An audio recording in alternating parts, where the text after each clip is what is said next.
Country. Welcome, everybody. We have an awesome guest here today. It is none other than Dave Whipple. Dave is the host of the popular channel on YouTube, Bushradical. He is a builder, off-grid living expert, of course, cabin builder. He's lived in Alaska. He's lived in Michigan, or he does live in Michigan. And of course, Dave is on Alone Season 4, the same season my brother and I were on. And he also has been on the show Yukon River Run too. So it's got a lot of fascinating and amazing stuff to share. Dave, welcome to the show. Thanks for coming. Thanks for having me, Jim. It's kind of a class reunion. Before I started YouTube, Brooke and I met you and your brother Ted on Alone, so that's actually pre-YouTube. That's right. Yeah. Well, me too. I didn't really do much YouTube before. I had a channel, but posted to maybe 5 times. You'd done the Ungava Peninsula. I've done the trip. Yeah. Which made us all feel inadequate and stupid. That was my Alone warm up. Totally. Yeah, and that's like John Ray, Samuel Hearn stuff. And most people are like, "Who? What?" Right. Yeah. I know. Yeah. Exactly You're the only guy I could talk to about this. Samuel Hearn and John Ray were Hudson Bay factors, and they did these amazing cross country. John Ray did some crazy Arctic stuff. Yeah. You're the closest guy to John Ray I know. Thank you. Of course, I have a GPS and a sat phone, which helps. But he put a set of moccasins on and then apologized to everybody who couldn't keep up as he just walked away from them. Yeah, some unreal adventures, man. Crazy. But you've had some too, Dave, and you're telling me, so you're in your 20s? You're a young guy. You moved to Alaska. Not now. You were very well. We're both young guys. Come on. Yeah, sure. We're just a couple young guys. But so you're pretty young at the time. You moved to Alaska, and you decide that you are going to build what is a 12 by 12 cabin on a remote piece of land in the Alaskan bush, essentially. How did you come to that decision, and what was that like? Was it a big jump from your life before that, or how did that pan out? Well, I wish I had a simple story to tell, but it's a lot of little short seasonal stories. I'll give you the 1-minute version. I grew up right across the pond from you guys in Michigan, right in about the middle of the state. Graduated high school barely, and then started pouring concrete and playing in a band after school. Cool. In 1998, Brooke had graduated from college, and she'd had a year where she wasn't getting an internship. And then she finally got an internship at a place in Wisconsin. So she was planning on going to Wisconsin. And her and I had been to Alaska previously, and I flew up, and she'd spent a summer there the previous summer. Long story, right? Yeah. But so it's a lot of these little seasonal jaunts. Anyway, in 1998, we got engaged. She went to Wisconsin to do a year internship, and I drove my 1980 F-150, which was just a pile of garbage. I drove it to Seattle, and my plan was I was either going to go fishing in Dutch Harbor, or I was going to drive up to Alaska and work on one of the military bases. Because the only marketable skill I had was I was a cement guy, right? I'd played in a band, which paid nothing. It's it's just like a dead end for everybody but the people cement who are really guys great. Are hard to get around here. Yeah, and cement sucks. It's hard, but it's one of those jobs like pumping outhouses. When you get it, when you get that job, nobody's going to tell you what to do because they don't want it. They want to, if you're a carpenter, every Tom, Dick, and Harry is going to walk down the road and be like, "Oh, you're doing this wrong." When you're a cement guy, they leave you alone, man. Nice. Because they're like, "I'm not doing it." Right. And there's a panic to concrete. The truck comes and starts. Forms break. Yeah, the form's breaking, things being level, things getting, problems with the batch plant, with the mixer truck. And then as soon as your material's on the ground, it's like a ticking time bomb. You have X amount of time to make it right, or it will be wrong permanently. Right. So it's kind of a fun job, right? Yeah. But I knew that I could go to Alaska and work concrete and make real money. Because I was making, $6 an hour in Michigan when I started. I think I was making $8 in the late 90s when I left Michigan. So I'd been given this phone number in Seattle of this guy who had a fishing boat in Dutch Harbor. So this is so honky, you know, like there's like, I don't know the guy who gave me the phone number. It was just like, oh, I used to fish there. Here's this, go talk to this guy. Never been to Seattle. I got a truck that's just held together with baling wire. Yeah. So I drive to Seattle and literally like I go down to like the processing plants, like on the docks. I had to find the docks. There's no GPS. This is the 90s, right? Right. I got a map from the gas station. Right.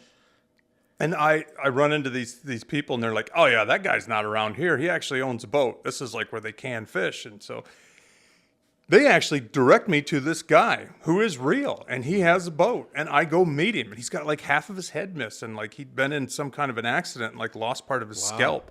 Wow. And he was like this crusty Norwegian guy, and he's like, you know, he's like, cool. He's like, yeah, he's like, I'll put you on, you know, and it's like, well, I can't guarantee you nothing. You know, I'll get you 0.5%. Yeah. And if we catch 1 million fish, you'll get 0.5% of 1 million fish. And if we don't catch nothing, you will bust your ass all summer long and go home sore and broke. Wow. I was like, ooh. And he gives me like a list of sweatpants and extra tufts and like buy all this and be here tomorrow. Yeah. And it was literally like one of those moments like, okay, what do I want to do with my life? Right. Do I want to gamble on this fishing trip, which will be an adventure? Or do I want to go to Alaska and pour concrete? And I know I'll make money. Yeah. And I stayed in this flea bag motel in Seattle. I mean, it was pretty sketchy part of town. Yeah. I got up in the middle of the night and I was looking out and I had my old truck with a topper and it's full of tools and stuff. And there's like guys like looking in the back of my truck, and I'm just waiting to out of state plates. I'm just waiting to open the door and be like, get on the ground, you know. Hope they run. No. Oh, okay. No, okay. But what do? You know, just you pretend you got to figure something out. Right. But nobody ever broke into my truck. And I laid there all night long, and I'm like, you know, I don't want to risk putting in all this work for the chance of making money. Yeah. The fishing thing would have been cool, and I was in. Right.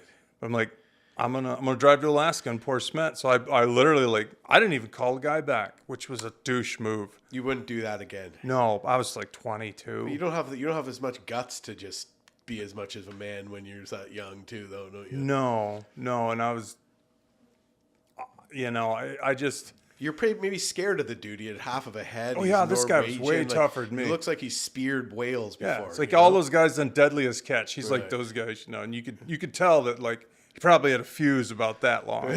So I wasn't even going to make the phone call. I'm like, I'm just going. Yeah. And now, a word from our sponsor. Okay, how's it going, everybody? Just take a little bit of a break here to talk about a company and this company's product that I've been using for a very long time. It is Garmin, and specifically their 66i handheld GPS unit with in-reach capabilities. I've been using it on all of my remote expeditionary trips for multiple years. Northern Manitoba, you know, up in the Arctic, up in the Yukon with my family for all different things. And the reason it's great is because it's a do-all device. So it has an SOS button in case, you know what, really hits the fan, which sends a message to the search and rescue monitoring station, and it's interactive. So you can actually talk back and forth with responders as well to help them find your location, etc., etc. And the in-reach capability also enables you to send texts or emails via the satellite. So you can text back and forth, and that can also include your exact location. So, you know, no excuse not to have something like this nowadays. It is small enough that I can just store it in my pocket and tether it to myself. So, you know, a satellite phone is great, although the satellite phone is not something you're keeping on you. So typically there's satellite phones, let's say, in a pack in my canoe. Well, if I lose my canoe canoe in a rapid like you saw me do in a crazy dump in the Yukon one time, where is your phone, right? You might not access it, but being able to keep this on your person is just a game changer for me. So I'll put it in my pocket and just clip it to my belt. The display is a good size too. This is a 3-inch display, but you can also connect this device with the Garmin mobile app on your phone, and you can save waypoints, routes, tracks, etc., and then sync them with the device while you're in the field. So you don't need a Wi-Fi connection. This thing is just a beast. You can tell that it's just made for hardcore expeditions. And the battery, if you set it to expedition mode, will actually last for 200 hours while it's marking your location every 30 minutes. And that's what really makes the pairing of the InReach and the handheld GPS capability work. So you don't have to worry that you're soaking up too much batteries for your emergency communications equipment while you're also using the GPS. The 66i offers free direct to device downloads of bird's eye satellite imagery as well. So you can have those maps, and you can also have your topographic maps. It comes with detailed topographic maps. So the other thing the Garmin 66i has is the ABCs, and that's altimeter, barometer, and a 3-axis compass. Sometimes I have these large open water crossings on remote bodies of water, and being able to get a firm grasp on what the weather is gonna do through using the barometer could be a real lifesaver. You can also do inReach to inReach messaging, which is really helpful when my wife and I are, spending multiple weeks in off-grid cabins in places like the Yukon wilderness where there is no cell service.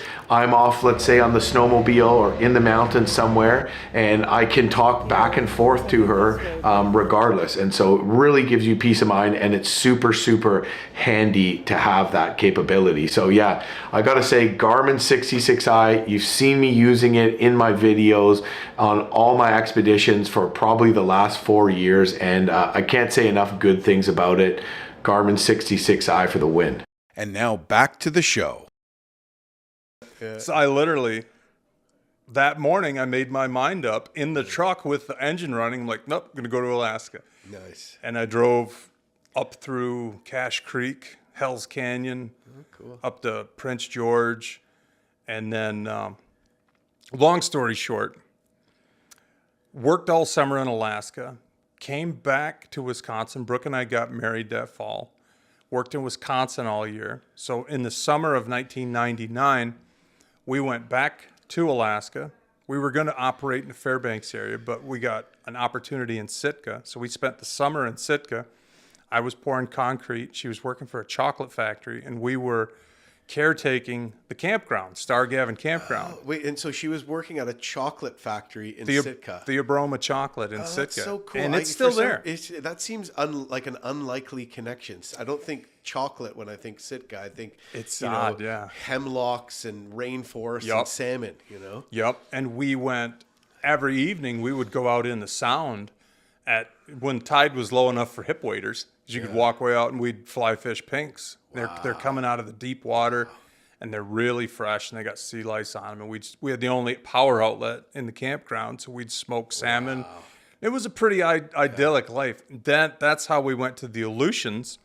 When we left Sitka, we went to the Aleutians, and we spent 8 months caretaking in the Aleutians. So you went to the Aleutians before you ended up building the cabin. Yeah. And sort of, Okay. So it wasn't, I wish I could say I went to Alaska and built this cabin, or we went to Alaska and built this cabin, but there's all these little 3-4 month side adventures in there. Well, we don't want to miss that part. But it's such a clustered story, right? No, it's awesome, man. I'm loving it. So the Aleutians was completely off grid. It was that was the first time I'd ever actually lived totally off grid. In Sitka, we were just in a campground. We had a fifth wheel we bought there, and we were. You're on an island, though. I mean, it's only a ferry. Yeah. There's no road access. The closest road would probably be in BC or in maybe Skagway, or there probably wasn't a road into Skagway then. So it would be in BC. There was a road into Skagway. Was there? Okay. So very multiple day ferry ride to get to the closest road. Yeah. Skagway was probably a 14-hour ferry ride. Because that summer I did go to Skagway. and did some cement work in Skagway, and then took rent a car and drove up to Whitehorse. So I know the road was in that summer. Yeah.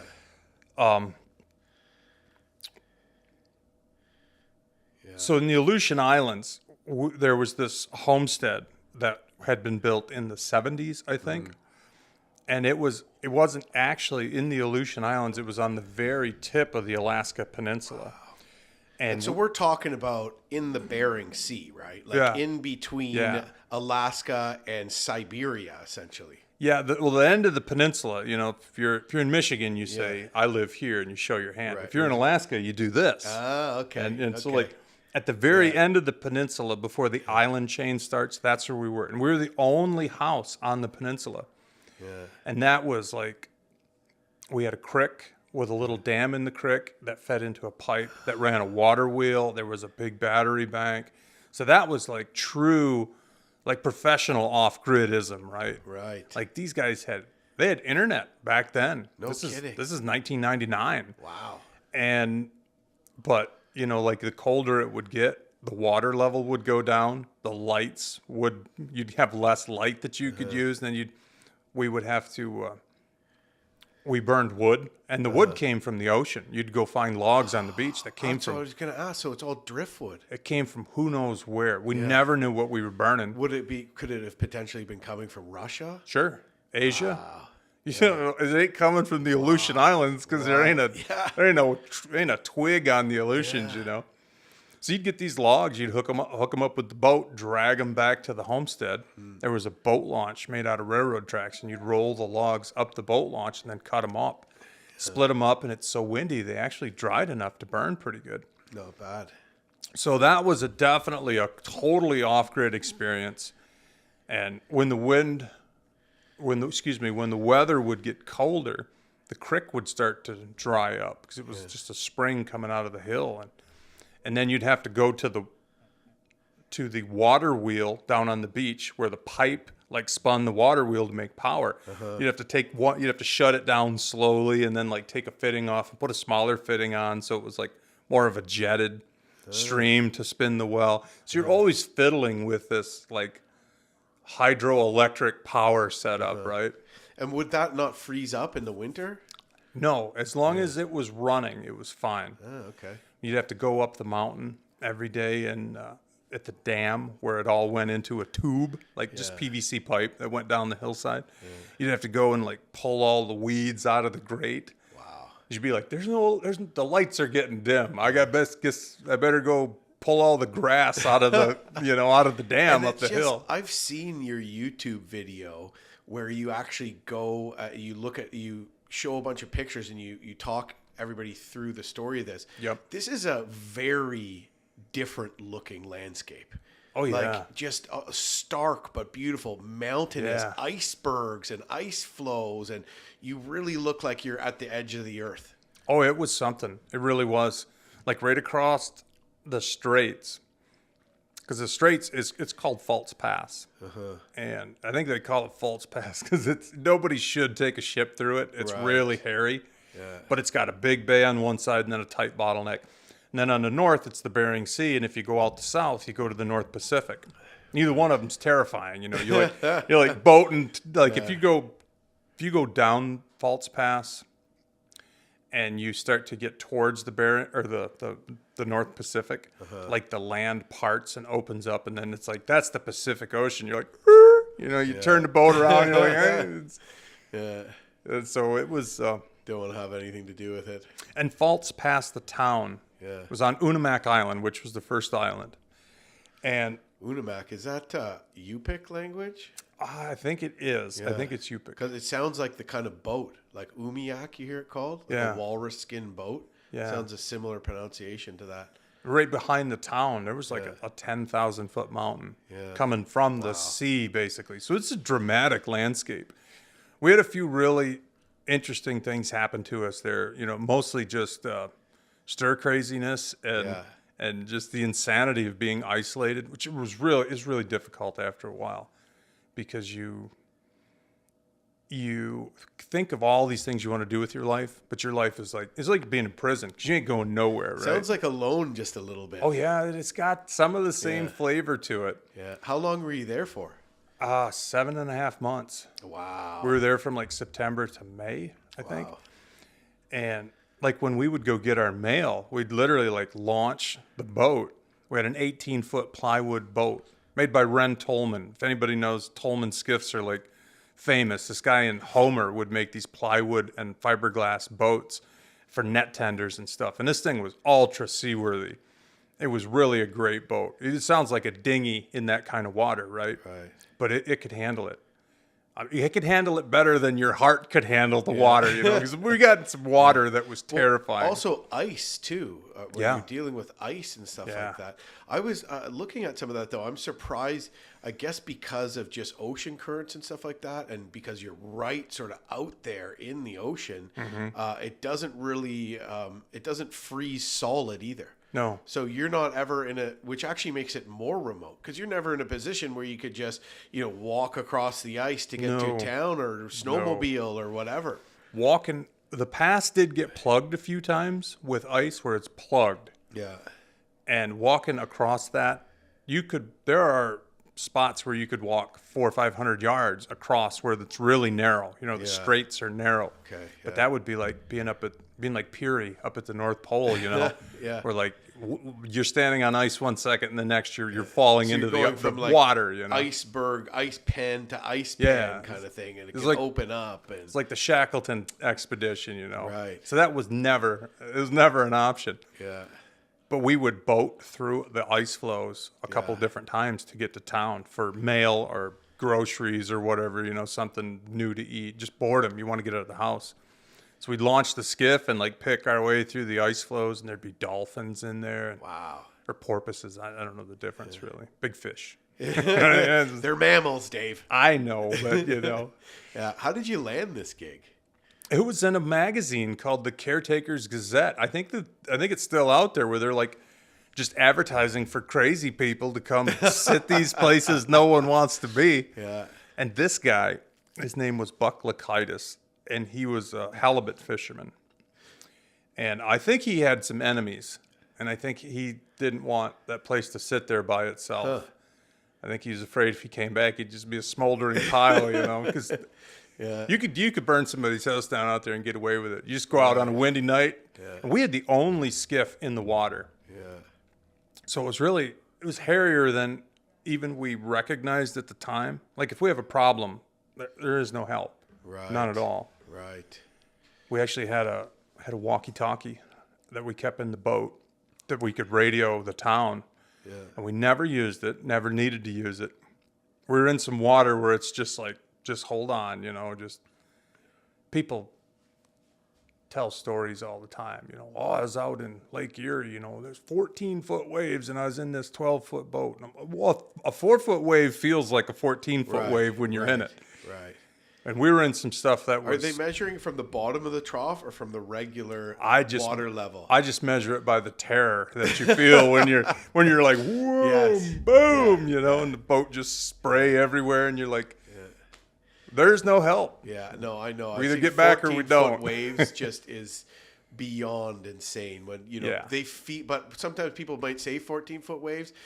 And honestly, it's like kind of the only way that someone who doesn't know what a 4-foot wave is will understand what they're going through. Yeah. So if I tell you we were in some 4-foot rollers, you're like, oh no. Yeah. Because that's the reality of it. It's going to swamp you. But nobody else is going to, other people will be like, 4 foot's and nothing. 4-foot breakers is now another hole because that will definitely swamp you. Oh, it's terrifying. Fill up with water. It's giving me just goosebumps to talk about it, That's crazy. Yeah. But yet somehow it seems like this experience inspired you though, because this was before you decided that, okay, not in the Aleutian Islands, but then you decided to, hey, let's basically build a cabin in the Alaskan bush and live there. So there must have been something about this that you and Brooke thought was pretty cool.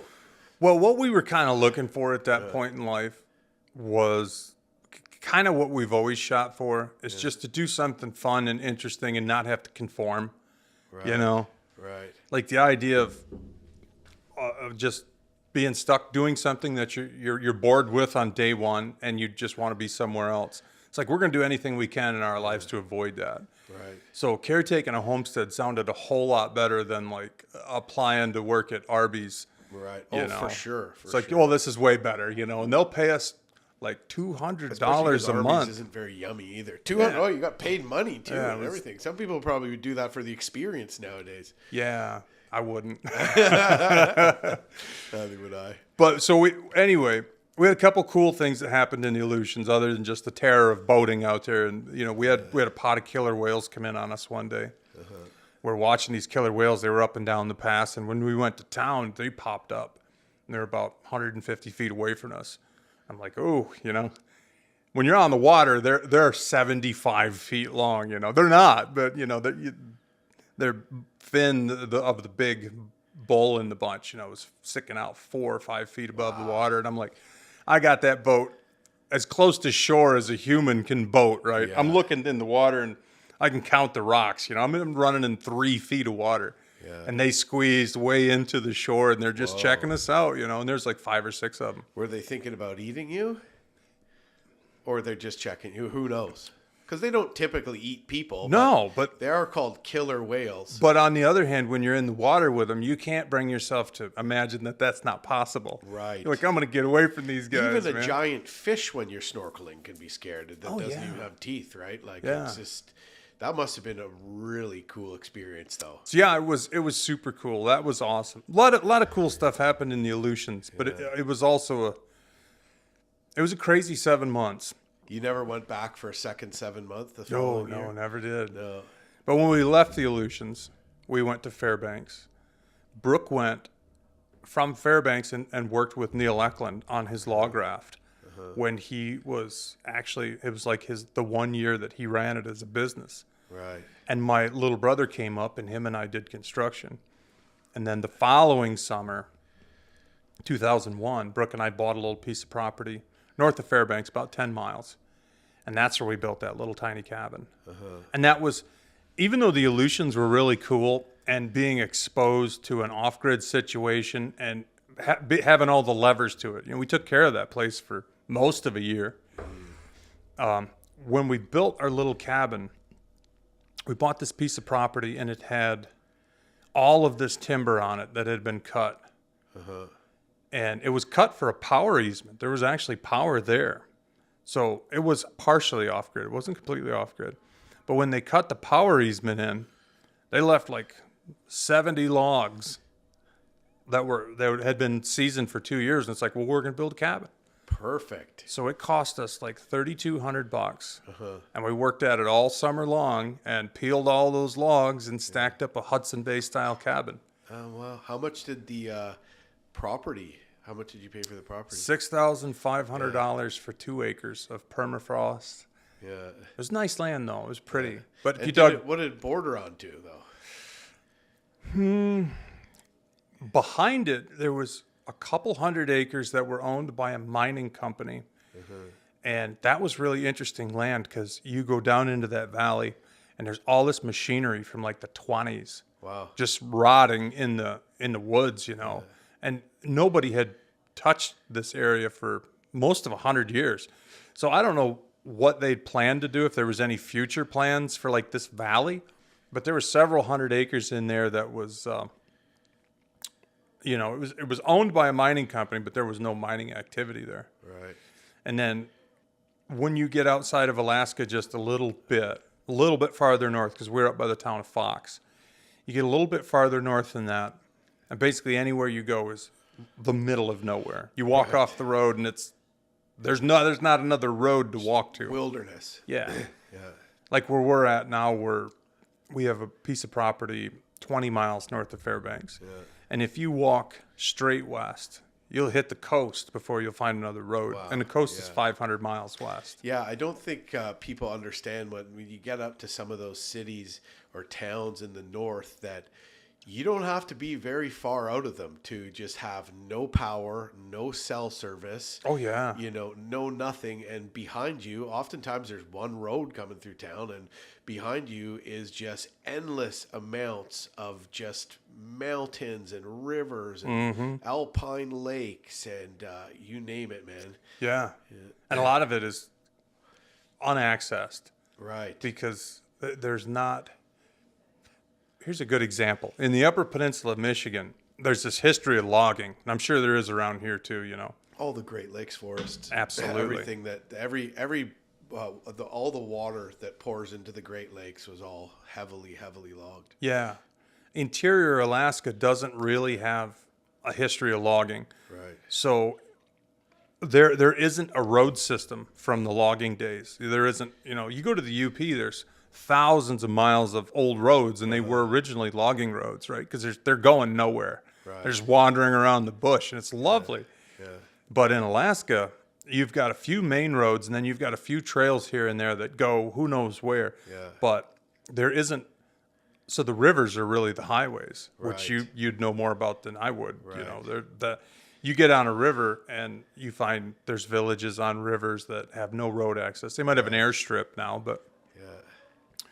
So Alaska's great in the fact that it's of how remote it is. But when we built that cabin, kind of the idea behind it was we can buy a cheap piece of land. We can build a cabin with material that's already here. All we got to do is do the work. Right. And we can own something in a couple months that would take... if we went and bought a house that has a well and a septic and a washer and a dryer and a color TV and 3 bedrooms, and that's awesome. But at that point in our lives, I don't think either one of us had the job stability or the credit to deal with that. Were you doing a Yukon River run at the same time as well? No, this is 14 years before that. The working on the raft though. Before they made a show out of it. Brooke worked with Neil on his log raft in 2021. Okay, Excuse me, 2001. Yeah. Excuse me, 2000. 2000. I'll get it right. Just give me a sec.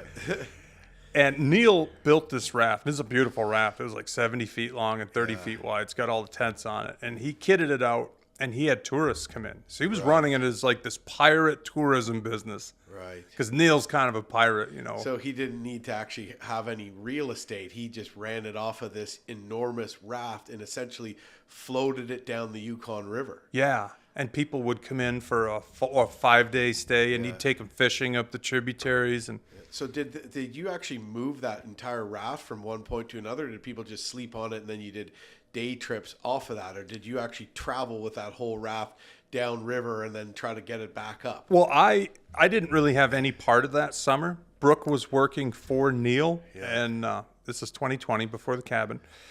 Brooke was working for Neil, and Neil would get a group of guests flown in, and then he would float the raft down the river and park it in different spots. And then he had 2 skiffs, and they'd take the skiffs, and and it was Neil and Brooke and a guy named Dougie, and that was the crew.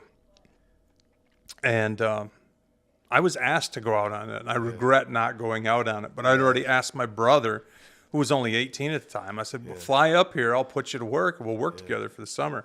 So he was already here, and I couldn't do it. Right. But I flew out and spent, a week out on the raft, and it's an amazing thing. That's cool. To be on a great big giant it's not a small thing. No, and it's magical because there's kind of nothing else like it, I just looking at this sort of way that you managed to sculpt this, and I just see it as such a smart way to go about it. Like we're all taught, we all think, the dream is you buy this house, but real estate is expensive. It's getting worse, right? And you got to spend a ton of money with the bank.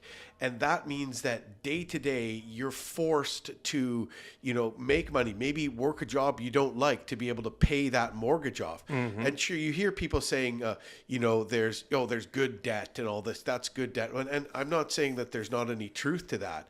But what I feel like is that was sort of the first step to you being able to live frugally in what people like us consider a pretty fun way to live, or pretty exciting way to at least give a shot at living totally off grid in an amazing place like Alaska, and have sort of the ability to then kind of build your own foundation of what it is that you want to do in life without having to work for someone else and only have bits of time at the end of the work day to go. Obviously, you were working, you were doing your own thing. Brooke was doing her own thing as well. But I feel like that really gave you kind of like a freedom where you weren't necessarily tied to a post and had to, make that payment at the end of the month or lose your house. Yeah. Do you think that making that decision early on was a good stepping stone for what you sort of ended up doing and becoming as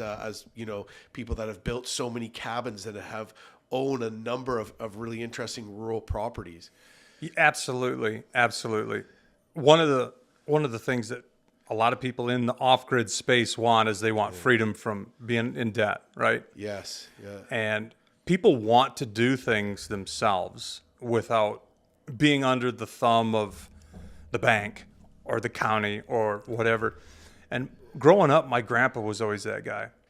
He hated the idea of asking permission to because he had built his own house. Yeah. He had a little cabin. It was a cute little cabin. It was back by a creek, and he had a lot to do with my perspective on life more than anybody else, my grandpa, because he knew exactly what his beliefs were, And I remember one time I had a cousin who bought a house, and they were saying, the loan payment's only $600, which was nothing, still is nothing. Right. Yeah. Considering what real estate is. And Grandpa said, you can nail together a lot of boards every month for $600. And it never left my head. Yeah. And I've always kind of wanted to be that. Always kind of wanted to be the guy at the end of the road, just like, leave me alone. I'm going to be as far away as I can. I don't want to be a hermit that doesn't have any interaction with the world, but I always want to be on the outskirts of things. Yeah. Like I want to be like, you go farther than where I'm at, and you're in the Tules. Right. and like I want to be that. Always wanted to be that person that was a hoarder of freedom, I guess. That's the one thing I do hoard. I like hoarding my free time. Right. And I like hoarding my own decisions. Yeah. And so building this cabin was like, okay, we can have our own place completely paid for and have this cozy little house on the prairie type. And still have people, like you still like people. Oh, absolutely. Yeah. Obviously, you're sitting here talking to me right now. We came a long way to talk to you. Right, you did, man. In the snow. In the snow and in a storm. We only just got power on before you got here, too, thankfully. It was pretty nasty. Yeah, it was. But I see, so was your grandfather also the kind of guy, because when I watch, Bushradical, and just from talking to you and knowing you, you make frugality cool. Okay. We live in a society where, you have to have things, and people want bigger, better, faster cars. They want the best snowmobile, they want top of the line, everything, and fancy, expensive stuff. Right. Mm-hmm. You seem to have a way of spending less money and yet coming out with something better. And I see it as something that interests you as a hobby.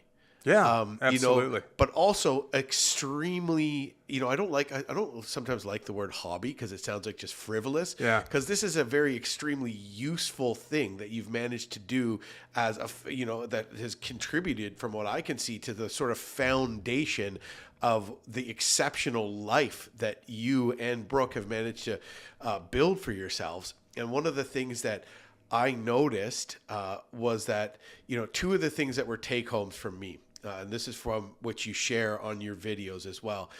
Why would you buy something new that an item that the technology has not changed on? Yeah, absolutely. Right? Yeah, and the one thing you mentioned was Grumman canoes. You can go and buy. They make them a new Grumman canoe or a springbok, which is aircraft aluminum with pot rivets built like a de Havilland Beaver. Yeah, absolutely. Or you could buy an old one that's the exact same. The hand saws, you could get one at a flea market, a crosscut saw like for lumber. Yeah. That actually has a good wood handle that is better than the new ones with the flimsy handles. You know, the ones that the handles aren't even connected at the bottom; they just snap off. And Absolutely. stuff? Yeah. Is that? Could you expand on sort of that way of thinking a little bit? Oh, there's so much to talk about in that line. Yeah. I talked about this in a video. I'm sure you're referencing that. Like the canoe is a great example. Yeah. It's like in Michigan, probably like here, you can go buy a canoe any day of the week for $150.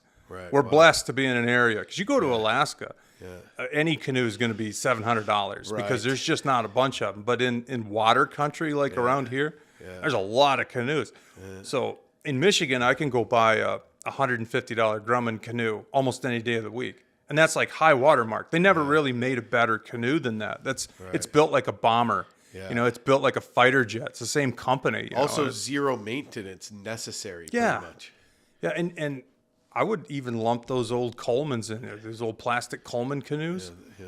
Like they don't seem to mind the sun. You chuck them out in your yard 30 years later, jump in them and paddle them, and Grummans are better yeah. for sure. But That's a like new guy. another thing is I'm a guitar player, right? Yeah. And in the world of guitar, like guitar players hate change. Yeah, like if you see bass players, right? Bass players will play funky new 8-string monstrosities, you know, they're just like, you know, handcrafted by some guru in the mountains or something, you know. Guitar players, you know, given a choice, we want a 52 Telecaster, we want a 59 Les Paul, and if you buy a new one, we want it made just like the old one, because that's as good as it ever needed to be. Right. And You're not the sound can't get any better. no, it really can't.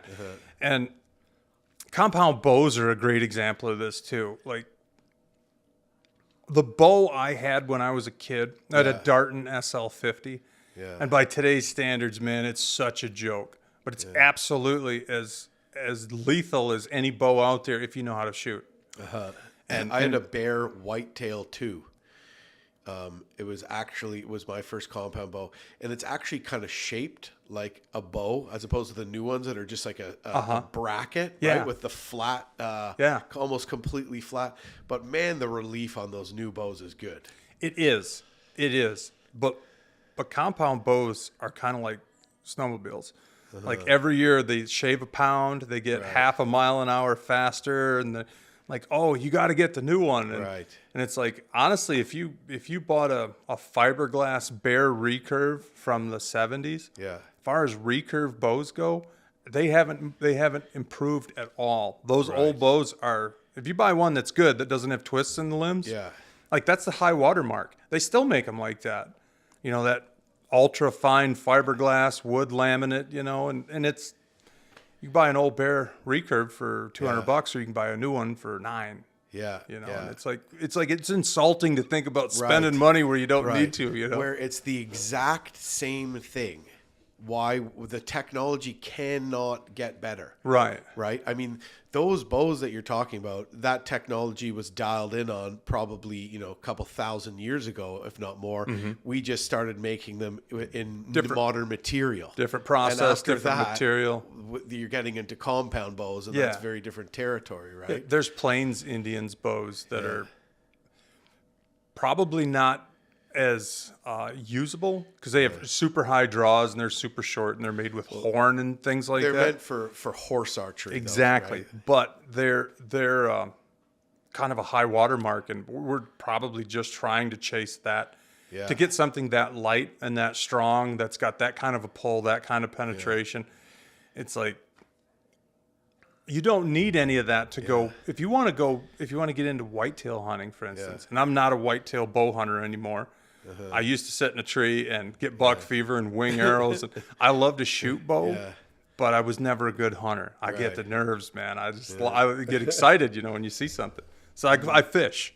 Right. Yeah. I love fishing too. But if you wanted to get into whitetail hunting, the world is going to present you with this. You need a scent lock suit. You need to get yourself a camouflage quad, which makes no sense at all. You can't see it, but you can hear it for 4 miles. And you're going to need a good bow. You're going to get yourself a $11 or $12 or $1,500, and every year the bows get more expensive. And it's like, I have a Darton. I have the same Darton. It's not the same one I had as a kid, but it's the same model. I bought it at a flea market a couple of years ago where it was $25, and the guy couldn't find anybody that would give him $25. And he's like, give me 20. Yeah. I'm like, here's your $20, man. Nice. I got the bow it's the same model I had for all the time growing up. Yeah. Shoots great. It's as good as I am. Right. Because I'm not as good as these high-tech bows. If I want to go shoot a hay bale for a couple hours a day, a Darton's all I need. And so I guess to wrap that thought up, the world and everybody who makes something for the outdoors is going to try to get you on the best, the newest, the fastest. And it's like, you don't need any of that stuff. I mean, I forget who it was, but I read in Field and Stream, one of the write-ups was that they're selling at Bass Pro Shop a rope specifically made for getting up into a tree stand with. And it's camo, and it's like double the price of just going, I think it was Bill Heavey, just double the price of just like buying a regular rope at your hardware store and just as strong, right? Yeah. It's easy to get caught up in that. How important do you think that sort of base line, we'll call it making frugality cool, because it's really cool. Mm-hmm. Like, you're not cheap. You're not being cheap. You're making it's interesting. It's functional. You're learning how to make use of things that are still good. You wonder how much of this consumer driven society that always wants us to buy new things because that drives the economy. Yep. How much less of a drain it would be on the world's resources if everybody did that. You know what I mean? Absolutely. And I think it would be, like you said, though, manufacturing drives the economy. If people stop buying these things, then there's would less it be people. bad? But do we have to keep? Right. Do we have to keep making new versions and trying to sell them to people? Can't we find something else to do for a living than to make a bow that's 2 feet faster per second than the one last year? So what you're saying is that there's probably some truth that that's the way it is, but it doesn't have to be that way. And it kind of sounds like what you're saying. Practicality to me is sexy. Yeah, like if something doesn't make practical sense, I don't want to be part of it. Right. And it's like I went into a boat dealership in Alaska, and they got these, Phantom jet boats that one of these dealers sells, and they're inboard. And this guy's showing me, look at this whole shot it can do. It can get up out of 2 inches of water and drive it across the sandbar and through the woods, and then it'll go in the next lake. It's like that sounds awesome. It's like that. I would just be like, yeah. And that is cool. Yeah. Don't get me wrong. But you like your old Johnson 10 horse. Yeah, I got a Johnson. I got one down in my lower shed. I got a 35 horse long shaft on my smoker craft. The motor, I think I paid $400 for. It's a 1959. Wow. Yeah, mine ain't running anymore. And I could help you with that. It's probably coils. The original coils split and they oxidize, and then you might get it to fire in a barrel, but it will leave you stranded on a lake. Ask me how I know. Throw new coils in those old motors, because they really didn't ever make them any better than they did in the 50s. Right. In the 50s, they were making millions of boat motors. It was hot. Boat motors were more popular then than they are today. Everybody wanted to get a little boat out on the lake. OMC made, 6 million motors in the late 50s. And it was the height of precision engineering. So you go buy a 4-stroke Honda today. Yeah. It's probably a better motor because Honda's high watermark of engine manufacturing, right? But that OMC from the 50s that your granddad had, chuck a new set of coils in that, rebuild the carb for $11. And that thing's going to run longer than you are. Awesome. Yeah. Fill it up and go, man. And then you're doing the thing for nothing, and you can move on and spend your money somewhere else in life. I just got a 6-horse Suzuki, and that's my next bike. It's got an inboard gas tank. I've got an inboard or the outboard gas tank. Yep. It's so light. It's got a good handle to carry it. Yep. It runs as quiet as a sewing machine, and it's peppy too. I see that, but also, if you already have something that works, it's already taken all that, from the world to build that old thing. Yep. You're probably better off, even though it might be worse on gas, to keep that thing running than to buy a new one. But, some of these newer technologies, man, like that little Suzuki I just got is kind of a beauty, I'm not a zealot. Yeah. I'm very practical. Pragmatic maybe is the right word for it. It was way more expensive though. That Suzuki has been on my mind for a while. This is a good story. You'll appreciate this. Remember Adam Fry? Yes. He was on the Lone Boot Camp when we were there. He was on our Lone Boot Camp back in 2016 in New York, which is weird. That's where we met. It's like New York. Yeah. Right? New York City, pretty much. Adam calls me up. This is probably 4 years ago now. I'm in Alaska pouring cement, right, doing YouTube. Yeah. He calls me up. He's like, hey, I'm part of this show, 100 Days Wild. It's going to be filmed on the Tanana River. Yeah. This is like my backyard. Oh, yeah. So he's like picking my brain about what the country's like, what the game is like, So I'm calling him. We're talking like every day on the phone as he's getting ready. And he came in. And Adam's a great guy, man. Yeah. All of us were, jacked up at boot camp, trying to, you're trying to beat the other guy, trying to get your spot. And I'm sorry that he didn't get to go, because he would have been an awesome addition to it. He's got a lot of heart. He's a good dude. Yeah, I like him. So we took and spent the day. When he finally got to town, we took a day and spent this day. I got to show him, like, here's my cabin. We'll take you up in the mountains, and. Anyway, when he finally got that show done and it aired, he's going down the Tanana River and he swamps a canoe. And I'm looking at him because this is one of the best shots of the series, right?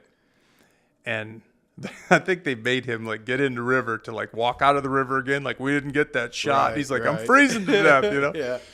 But anyway, he had one of those Suzuki outboards, and I'm like, that's a 6-horse with an inboard gas tank? Yeah. I'm like, dude, what is it? Because I think they had it covered over.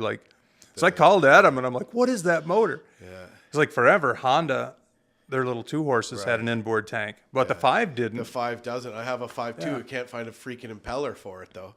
Oh, really? Yeah, very, very challenging to find one. But it doesn't have the gas tank. Now, the Suzuki one, it runs dry pretty quick. Mm-hmm. You're only getting like maybe 3 miles off of that one tank. But whatever. Yeah, you don't need a hose and a bulb. And you can put if you're running on a smaller boat, you can bring a full jerry, put it at the bow of the canoe, whatever, if you're running empty. I love it. So to me, that was like... But, I also, and I get it, Dave, but I'm also going to admit that I was trying to get the Honda 5 running. It was driving me crazy. I got the wrong impeller. Honda was telling me it was the right one. I was driving all over the place.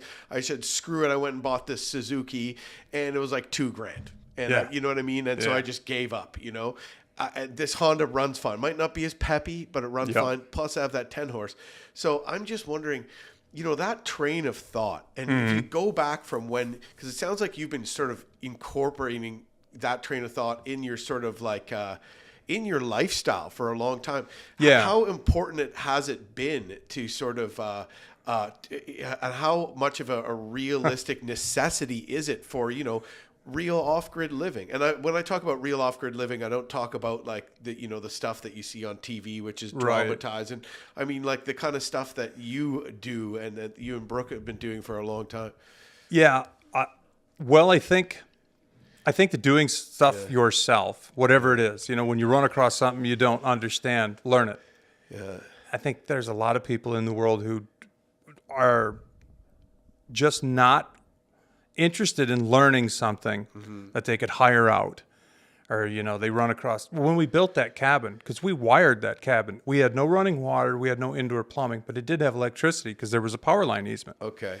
So you built a 12 by 12 cabin. Yeah, and it had power. And you had power. Yeah, that's sweet. And our electric bill was like $11 a month. Right. It was lovely. Yeah. So you could go in the cabin when it's 50 below, and you've been gone a week, and it's 50 below zero inside the cabin. Right. Get a fire in the stove, kick the lights on, wait an hour, and you could watch TV because we had a TV like up in the corner. We used to watch Little House on the Prairie on DVD up there. We'd sit in a loft, and the TV was opposite the loft, like up in the peak over top of the door, just waiting to fall off and kill somebody when the, it was like an 80-pound TV, But kind of the idea of always being ready to learn something new and always being ready to, the dyed-in-the-wool, do-it-yourselfer mentality. Right.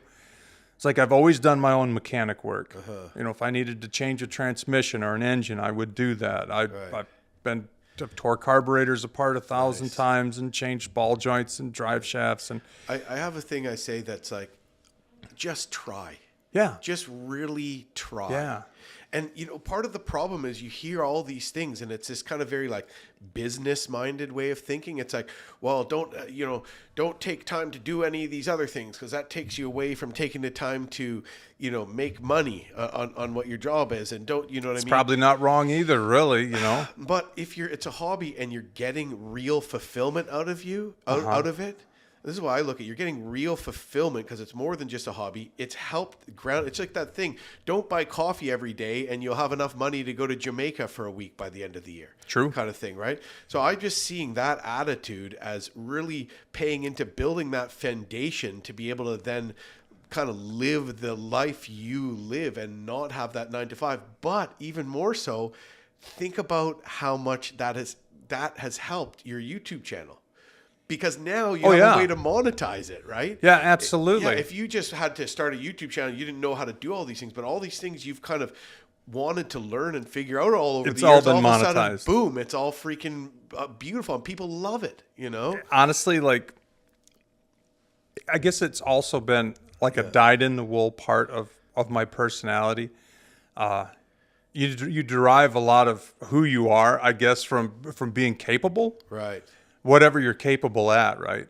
Right. So I was always trying to know how to fix this, or like if we're building something, I'm gonna learn how to do plumbing. So I know how to do plumbing. I'm a decent electrician. I wanted to build years ago. I wanted a guitar amp that was an awesome guitar amp, like a Marshall Stack, and I'm like, I don't have that kind of money. So I learned tube electronics. It's like I could open up your Trainer amp right now in Canada because it's a Canadian brand, and like diagnose a circuit board, and that was the worst learning curve because none of that's easy. But it was like that. It was this poverty-based do-it-yourself mindset that like I'll figure this out and then I won't have to pay for it type of thing. Right. And honestly, now the YouTube channel is successful enough that I'm basically like a wealthy person with a poor man's ideology, and I can't get rid of it. Yeah. Well, you can take him out of you can take the child out of the exactly. So tell me a bit. Go back a bit. Tell me, because I remember about where you grew up in your childhood a little bit in rural Michigan. Yep. And I remember you laughing kind of at yourself because there's one time when a dam got blown out. Oh yeah. And there was like 1,000 crayfish at the bottom. You remember that? Yeah, huh? I remember that story, and you're sort of laughing like, was this really a good use of our time to go there and harvest all these crayfish and have like one popcorn-sized piece of meat per crayfish? Yeah, we took an aluminum flat-bottom boat and we filled it with smelt nets. Yeah. We filled it with crayfish, and I mean 400 pounds of crayfish because they let the dam out to fix the dam. It was the most amazing summer because there's great big leatherbacks and big snapping turtles, and I was always a turtle nut. I can't leave a turtle alone, man. Love turtles. I see a turtle, I'm catching it. 100%. 100%. Yeah. So there's all these great big turtles going, where the hell am I? They got washed down into the river, and the bottom is black with crayfish, and there's mud puppies, stuff you never get to see, right? And the first bend in the river was full of big northerns, and it's like the pond is just a mud wasteland, and it was amazing. My dad and my cousin Danny found a metal boat, not even aluminum; it was steel. I know. With the air, the seats are full of air, right? I don't remember. These seats were full of rust. We had a couple steel boats when I was a kid. They found this boat out in the middle of the mud flats, man. We spent like 3 days, like waist deep in mud, trying to dig this thing out, and then like floated it out the channel. Cool. And I love that stuff, man. Couldn't get enough of it. But to your point about being frugal, and like where we lived, it was all these families have been in the area for a long time, and there was my Uncle Billy and my dad, and then my Uncle Doug, and then my Uncle Bruce, and they owned the old family farm, and then across the street was my grandpa and grandma. And our family owned a bunch of land, a couple hundred acres, which I don't know how they ever got it, because nobody ever was wealthy in this group, right? Right. And then everybody else owned, big chunks of land around, and all the kids would wander on the neighbor's land, and there was ponds and creeks.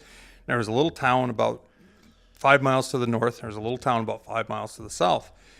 And like my dad was a hoarder. He had like automobiles. He had like 50 cars on his 6 acres of land. For parts. Yeah, it was rotting into the ground, So I was pumping the brakes and holding the flashlight from the day I was born type of thing. And getting into the whole YouTube thing, a lot of that do-it-yourselferism, Right. and that just willingness to try something, to figure it out, and encouraging people. I've actually been able to monetize that with YouTube, and I never would have ever had that opportunity without YouTube. Right. Maybe podcasting at some point, but it's kind of a whole different thing. It's same with me. Well, people, why are you learning all this? What do you want to be when you grow up? Well, you don't know. Sometimes when you do what you want to do, and you do what makes common sense, and you follow that path, things change. The world's changing quickly, and it leads you to somewhere where you can monetize it doing something that is pretty awesome. I mean, YouTube is a great job. Nowadays on YouTube, almost anybody, if YouTube is really a game of choices. Yeah. It really is. Because let's say you would like to do YouTube, you don't know what you don't know what you have to offer, right? Right. But can you make an omelet? Can you fry an egg? Yeah. You can make a whole channel about nothing but omelet recipes, because people love omelets. It's all about what you can do, that you would do, that you might have some experience and knowledge in, and matching that up with what people want to watch. Right. There's 500 omelet recipes in the world. You could just put out a channel called The Omelet Wizard. And maybe you're not a chef, maybe you're not a professional, but you could take that journey with people. Be like, today we're going to try this, and whip it up. And, it's a disaster. Yeah, and if it is, be like, this is the worst tasting garbage I've ever had. And people be like, this person, I love them. They're showing me all these cool recipes. If something sucks, they tell me. Yeah. Really, like one of my heroes. Yeah. And this is a Canadian thing. Because, okay. I'm an American, you're a Canadian, but I invade your country a couple times a year, spend some time, got some friends here. Yeah. One of my heroes in life is Steve Smith. Okay. Red Green. Okay, yeah.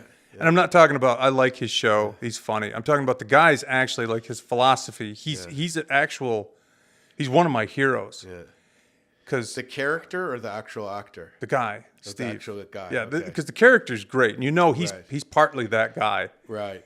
Because it comes so natural. It's so natural, He's But I read his biography one time, and he made this show that's super popular, and it had all these just like local, everyday people characters. Right. So he basically made a diamond out of like the rocks in the driveway. Right. And the Yoopers had done that also. Yeah. I always thought Red Green was a Michigan thing, because it's so similar culture, Yeah. But the Yoopers, they had this, comedy music group. I'm sure you know who they are, right? The Yoopers? Yeah, the second week of deer camp, and all the guys are here. So I'm going to be honest with you, Dave. I'm sorry, but I don't. I know what a Yooper, like you're from the Upper Peninsula of Michigan. But I don't know the band, the Yoopers. This would be in the late 80s, early 90s. Yeah. It was this band of people from like the west end of the UP. They did comedy sketches. They put out tapes. You'd buy them at the gas stations. Yeah. And they sang songs about drinking beer and farting and driving around bush roads. It sounds like the McKenzie brothers sort of a little bit. But Probably very similar. Yeah. But what it kind of put in my mind, Red Green and the Yoopers, is like, these guys are doing something where they're not conforming. These guys aren't punching a clock, and they've basically taken what's around them and it's like this judo move of life, to take your surroundings and like make something other people want to experience with you about it. And I read Steve Smith's biography, and the Red Green Show, they're just cobbling stuff together. He's like, snowplow, I could use a snowplow, but it costs money. So I'm going to duct tape this plywood to my van. And like, and it's ridiculous, So right? good. But on the other hand, it's like, I read his biography, and he says, all I really wanted out of life was to be able to succeed at something I wanted to do and not have to conform. Right. I'm like, dude, this guy gets it. Yeah. And so he's funny. I love the Red Green Show, but like, this guy always wanted to not punch a clock. Yeah. And he wanted to do something that he enjoyed doing. And he just was like anything but just, conforming to, the 9 to 5 where I work down at the mill and put bags on the truck. And then when the truck goes, I get more bags and ready to put on the next truck. Right. Yeah. Like, and then man. you just see all those timestamps going by for 4 years worth. I feel like you have to have a flavor of that, and maybe it's right for some people. I don't want to knock it for some people if that works for them. But no, for a lot me, of people. It's just like I feel like you have to be able to take this like quantum leap of faith and sort of jump and grow wings on the way down, like the expression goes. Yeah. And take that fearful leap. For me, it was, I'm going to just go into business somehow doing my expeditions and doing this outdoor lifestyle, creating content. It was for magazines at first, even before I was on a loan. Yeah. And literally being $35,000 in debt and having no idea how I was going to pay my bills at the end of the month, and keeping on telling myself, I'm going to do this. I'm going to go into business when I pay off my debt, when I do this. And I had 2 gigs that dried up, including one I worked in mineral exploration. And I just basically just went, bonkers. And somehow, miraculously, things worked out for me. Like I literally, Dave, I would come home from doing an expedition in like northern Quebec and find a check I forgot that I was owed. And like drive home on fumes in a truck that I borrowed from my buddy's used car dealership. You know what I mean? And be like, we're saved. Like, it's like as if God himself put it there. He probably did. Right. It really felt like it, right? And but I feel like you that's what it takes, I think, to be able to jump out of that lifestyle, is just belief in yourself. You're going to feel stress and stuff, but you're going to go do it. And that's kind of like, it sounds like that's sort of what you did when you up and went out west, and then you went up to Alaska and you built this first cabin, and it led to so many different, cabins and full homes for your whole family that you built. But what I want to know, and I hear this really cool upbringing that you have, that you had in this rural area of Michigan. But what was it? Because you hear a lot of people that, might grow up like that, but they want to move to the city. Kind of the grass is greener on the other side for some people. Yes. Or they don't want that. What was it that kind of sparked your imagination, your interest in kind of this more adventurous life and more wild places? I know we talked about an author that you used to read. Well, you're referring to Ben East. Ben East. Ben East wrote a lot of stories, a lot of great bear attack stories. I know you covered some bear topics on some of your other podcasts. I'd like to get to bears at some point. Okay. But at that point in my life, right, growing up in Michigan, we had the Upper Peninsula. Yeah. It's like if you guys are in the Toronto area, right, you got this area. Right. You got, you're up north a couple hundred miles and it's bush and it's beautiful. Well, in Michigan is an incredibly north and south state because you can't go east and west. And it's all lakes. It's all lakes. Like a horseshoe of lakes. Yeah, so you're in a peninsula, right? Yeah. So Friday night, everyone's going north. Sunday afternoon, everyone's coming south. Same as it is around here. Exactly, or in Toronto, anyway, southern Ontario. And we had the Upper Peninsula, and the Upper Peninsula was the best you had. Yeah. Very rarely would somebody go into Ontario, like up past the Sioux. Yeah. And the UP is, it's an interesting place. There's a lot of beautiful country in it. Substantially further north than where we are now, actually. Is A lot it? of people think that everywhere in Canada is further north in the States, but so much of Canada lives in that big south dipping. It's like a big point, that comes down to like Lake Erie to, almost the western side of Lake Erie. So many people live there that a lot of Canadians actually live. That's well further north. And I'd say that probably right now that, we'd be further north than the UP for sure, where we are here. Yeah. And Ontario, too, for people who don't know this country. People think about going out west to the Rockies and seeing Yellowstone and Glacier and Banff and Jasper and Lake Louise.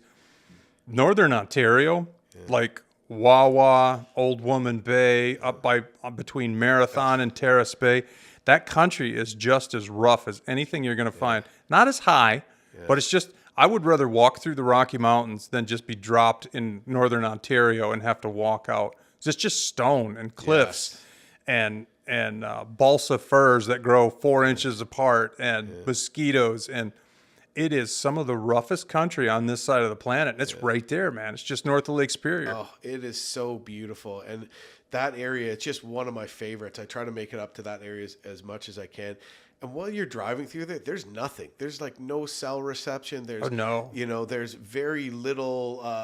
There's even places where the gas stations are closed. And it's not once you get further west and all of a sudden towards Winnipeg, where and southern Manitoba, where population starts to arise once you get back to farmable soil, essentially, right? Because it's very rugged. There's mining and stuff up there, but there's no real. It's all rock. There's nowhere that can sustain a large population. Yeah. There's. I would hate to have to drill a well anywhere in that country. And what isn't rock is swamp because it's not draining. The land doesn't drain. It's just. But it's so breathtaking, and it's like there's mountains. They might not be the elevation of the Rockies, but it looks mountainous. Like think around like Nipigon. Or Nipigon. I'm not sure how. Everybody says Nipigon, but the locals call it Nipigon. Okay. Yeah. Either way you want it. Right. The mountains there and just to the east of there, they got to be 3,000-4,000 foot tall, I would guess. I don't think so. I don't think they are. They just look good because they're just sheer. I think it's just the base of them is. Well, let's say they're 1,000, and let's say they're 1,000 feet. I think 1,100. They're coming right from sea level, basically. The water level of you can see the lake right there. Yeah. Superior is also the highest of all the Great Lakes too, right? So I believe so. Yeah, I could be wrong. I'm not really sure what the elevation. I feel like I should know that, but that country, it is mountainous. They're not big mountains, but they're it's definitely mountainous. Yeah. And it's so rugged. Like you could go to Stone Mountain, which I love Stone Mountain, northern BC. Okay. Yeah. Hey, we're getting on the Canada subject. I love your country. I wish we owned part of it because you. I can't buy any of it, But you go to Stone Mountain. Stone Mountain is gorgeous. Stone Mountain is probably much more conducive to traveling around in on foot than any part of that northern Ontario. Yeah, it's canoe country. You're either on a boat or if you want to get into the interior, you got to travel by canoe because there's so many little portages and waterfalls and lakes you have to hop between that you need something to pick up over your shoulders and carry from one body of water to the other. So it's all very much that's it's because of areas like that why the canoe was invented. Because walking is tough, and walking all the water in itself is an obstruction because there's so much of it. And horses, well, forget about it. Yeah, you know what I mean. So that's the way to travel in the traditional way, and still the way other than by float plane or helicopter that you got to move through that country. Yeah, So growing up, always had this. You go north and it gets cool, right? Yes. In a nutshell. And then I knew you go farther north, it gets even cooler, right? Yeah. Go north, cool. Farther north, it's even cooler. But around senior year, I had some friends and I knew some people in school. Everybody's talking about what they're going to do after school. Yeah. I remember there were some people that really kind of had this like out west bug. They wanted to go to Montana or Idaho or someplace out there. I'm just thinking, I want to be farther away. I want to be at the corner, I want to be at the cul-de-sac of humanity, right? I'm like Alaska. Yes. Why wouldn't I want? It's like the biggest version of the Upper Peninsula. Because I'm sure every place. If you live in Idaho, the Panhandle's probably where the most remote area. Or you live in Montana, it's the west and northern, it's the most remote. So the way I think that I could describe what you're saying now is I always wanted to be where there was nothing further north than where I was. Absolutely. Yeah. Yeah, and that just to be where you're not in the middle, you're at the edge. Yeah. Like in Alaska, if you lived, what would be a good way to say this? Let's say if you lived in the middle of Wisconsin. Northern Wisconsin's beautiful. It's like this, but minus the rock, right? Right. But you go north, you're going to hit Duluth, and there's the rest of you're still in the middle of things. Yeah.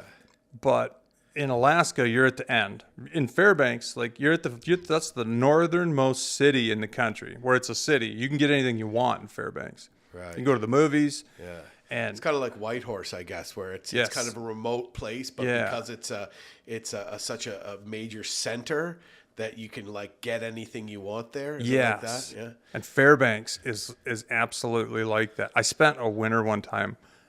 This is early 2000s. I was in Marquette. Yeah. In the Upper Peninsula, Michigan. Hockey town. I wanted to buy some roof metal, and I had just come from Alaska, right? And in Fairbanks, Alaska, there's the Alaska Railroad, there's the University of Alaska, there's all the pipeline oil exploration, and then there's like all the bush communities. So like you said, even though it's a town, Fairbanks is a town of 50,000 people, the whole borough is like 80,000 people. It's fairly good size, but you can get anything there, and I mean anything. Right. Because it's servicing the entire state, basically. And I went into this lumber yard in Marquette, and I'm like, yeah, I'd like some 12-foot green metal. And he's like, what do you think this is, Detroit? You think we just got that on? And it made me so upset. He's like, because like this guy's pulling that Eurotourist thing. And I'm like, I just came from Alaska. This is basically like Texas. You guys, what is this, like New York City down here? Just, which two, somebody from the Upper Peninsula is just like sticking your finger in their eye, man. That guy was so mad.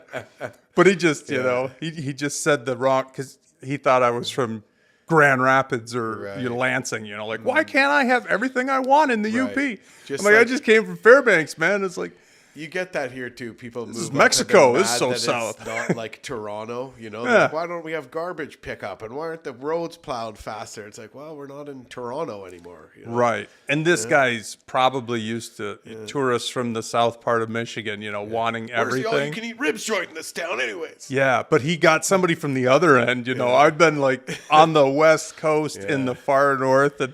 And when I got down here, you can get 12-foot roof metal from 7 different places in Fairbanks because everybody's buying it. The whole interior is buying their stuff from Fairbanks. And people build their own stuff in Alaska too, right? I feel like there's that demand for it because so many more. I feel like that's such a very much an Alaskan thing to do. Part of the culture is to be able to do that. Alaska has, to get into the politics of it, Alaska has no state building department.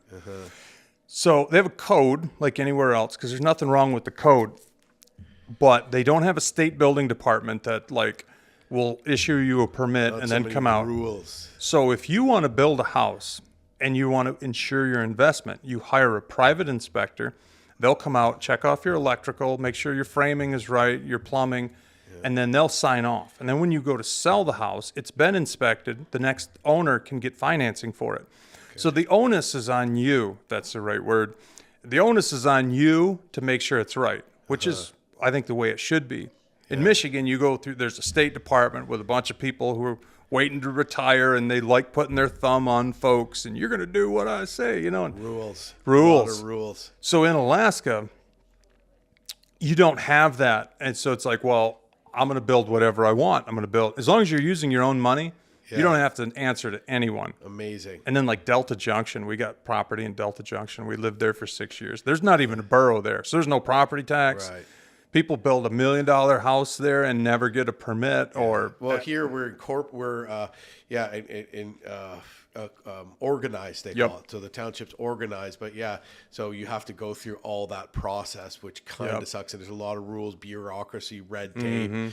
But some good things too. Like some places don't have those rules, and when the population gains, you'll get people just living in trailers all over the place or Could a certain happen. thing, which I don't really have an issue, but apparently I've heard that it becomes an issue in some places. I haven't seen that before, but I think people that complain. Could happen, and I Yeah. think it could be a boogeyman conversation too. Right. Yeah. Because like I've been in areas where you got the building department, you got the code, you got the zoning administrator, and there's still somebody's dumpy trailer that's got 45 cars like my place when I was a and kid. nobody does anything unless someone's going to blow the whistle on them anyway. Yeah. So if nobody complains, nothing happens anyway. Yeah, and the people in power are like, do we want to kick this hornet's nest? And who is this guy? And is he going to throw a fit? Alaska. I was thinking about Alaska before, but I'm Alaska's- not American. I wouldn't be able to work there or anything. I'd have to get a visa. You'd have to become a Yankee like the rest of us. I'd have to renounce my Canadian. God, could you imagine? Oh, you could get like a dual citizenship. I could, but then I'd have to pay taxes in both places. But then I suppose I could just pop over to Whitehorse and use the healthcare system or something like that. Maybe it'd be it'd probably be worth it. Maybe I should do that. Maybe you should, man. I'll be your sponsor. Yeah. Do I need a sponsor? I don't know the system. I don't really know what that means, but apparently it does help if there's somebody to like sign for you or something like that. Or that'd be good. Yeah. Stick up for me, Jim. Yeah. They know me. I'm like Joe Canada, right? Like they probably look at my YouTube channel and be like, oh, this guy's good. I believe whoever he wants This to. is Mr. Canada. I might as well run for president. Just kidding. Not even close. You should. You should. I shouldn't get into Canadian politics. I actually know something about Canadian politics. Good for you. I didn't think anybody else in the world cared. Not America. We're so, we got so much political nonsense going on all the time. Like most people, they know Trudeau because a lot of people hate Trudeau. Right. That's a big thing nowadays. But and they know Polyev because Polyev has got 100 billion YouTube shorts out there. Yeah, now that it's like more of a gong show, Canadian politics post-pandemic, I feel like more people know about it and are choosing sides. I love it, man. You got that green room with the ugly green drapes, and one side gets up and they're like, Mr. Speaker, this guy's a douchebag because of all this. And then everybody claps, and the other guy's like, actually, Mr. Speaker, that guy's a douchebag. And they just go back and forth. They just give it to each other. But, you're talking about a country with a population the same size as California. True. So you can't blame every American for not having it on their radar. If Joe it doesn't Biden drive their economy as much as, let's say, the American politics drives Canada's economy, not even by a fraction of a percent. No. Yeah. But it's so that setup, the parliamentary back and forth through the speaker, which you see, like that's entertaining, man. It's like I couldn't imagine if we could do that. Yeah. You get a lot of stuff settled probably because that's pretty brutal. Yeah, they just there's no. Apparently, at one time they used to go have a beer afterwards. Else they'd argue. Bet they don't now. I don't think they do now. Anyway, I think they're keying each other's cars. Yeah, Canadian politicians, man, they got a thick skin because they're in there like face to face. Yeah, that's true, man. It's been some rough times though. But I was going to tell you about bears. I was just going to bring it back to that. So is this an Alaskan bear story or a UP bear story? I have a couple. I have some of each. Okay, because Alaska, you're dealing with. First of all, you're dealing with Kodiaks, which is, I guess, technically a type of grizzly bear. That'd be on the coast, so it's a long on ways the away from Kodiak us. Islands. Yep. And then, but grizzly bears. And you got the huge ones that eat salmon, and then the interior grizzly bears, and you have black bears as well. Probably on the north slope, there might even be the odd polar bear in Alaska. Oh yeah, Alaska's full of polar bears. So it's on the coast, the northern coast, and the east coast. I guess the west coast. So you got a lot of bears. There's a lot of bears. Yeah. But you were talking to Joe Robinette the other day. Yeah. And he was talking about bears, and you were talking about bears. And it just made me want to bring up I'm sure you've read the Stephen Herrera book, Bear Attacks, Causes and Avoidances, right? No. It's like the everything in one book about bear attacks. What's your opinion? I'll ask you before we start. What's your opinion of bears in the bush? How much do you think about it? How much do you prepare for it? How much would you recommend other people take it into consideration? I think that having a healthy and realistic fear of bears or being bear mindful is a good idea. But I think overall, you be prepared, know what to do in different bear situations, and be serious about it. and do all that, and then just go out there and don't be constantly worried about it, and have fun. It's sort of would like, agree. You know what I'm saying? It's kind of like, okay, here's a firearm. This firearm, can kill people, but let's use it in a very safe way. Let's all be dialed into exactly how we use that till it literally becomes just a part of our own process that we're going to be safe, and then we can go skeet shooting and have fun. It's kind of, it's maybe that's a bit of an analogy. No, that it would works. Work for that it, works. Right? And so that's what I do. And I've seen grizzly bears. I've seen polar bears. I've had polar bears that actually probably wanted to eat me that surrounded a little goose shack I was staying in before, which was kind of interesting, pushing on the walls and stuff. And I had one bear charge me, but we ended up scaring it off.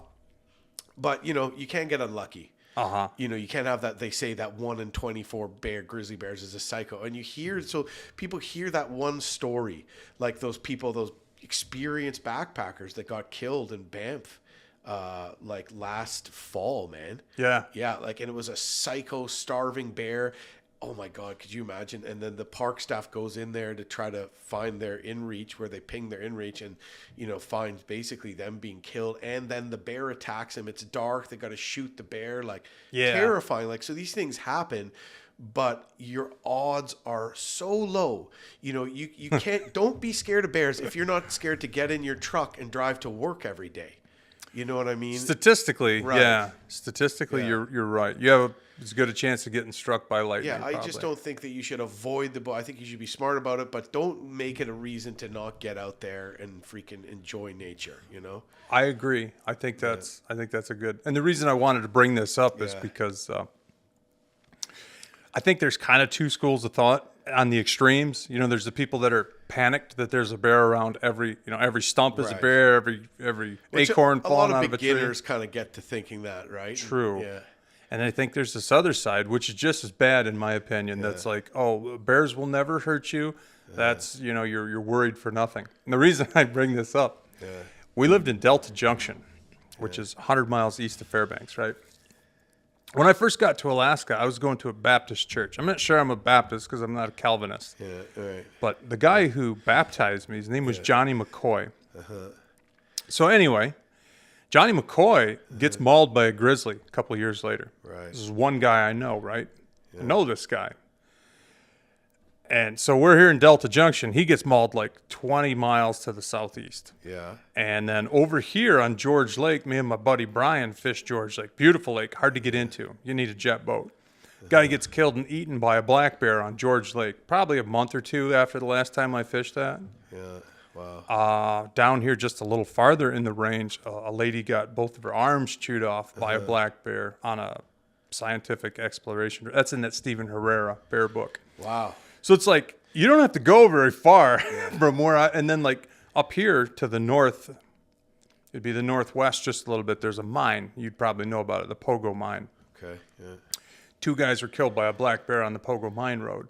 So there's like several nasty bear encounters right around this little town of 2,000 people within the span of, a couple decades between the oldest one and the current one. Right. And it's like, when people ask me about bears, I give them about the same thing as you do. But,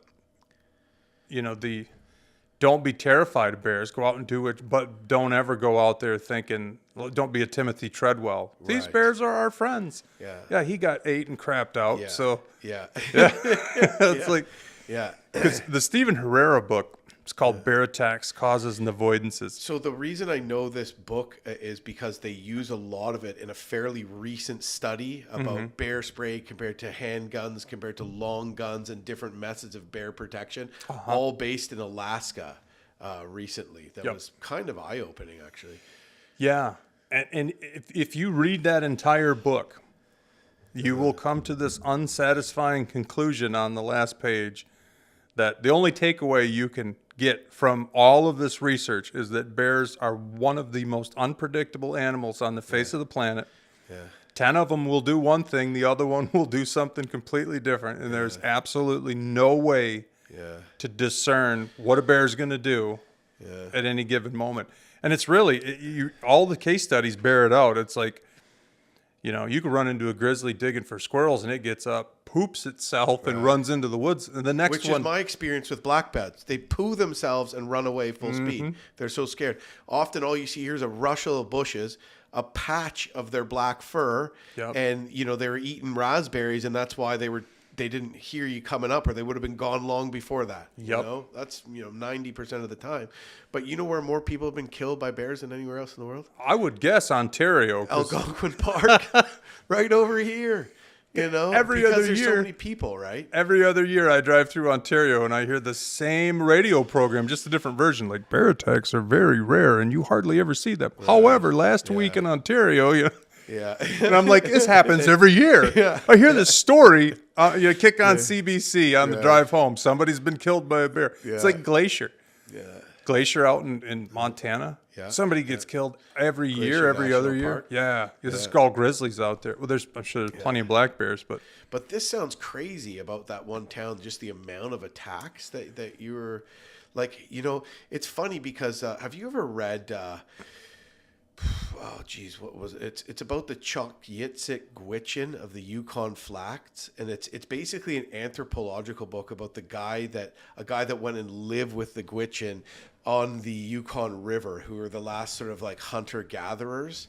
And it's really cool because it talks about, it's all about how to hunt and trap and set lines. So it's a really interesting book to read when it comes to learning outdoor skills and survival skills. But really, it's an anthropology book, right? Yeah. But one of the things that blew me away is like in this area, the moose of Alaska, the moose attack everybody. And in this area, they don't.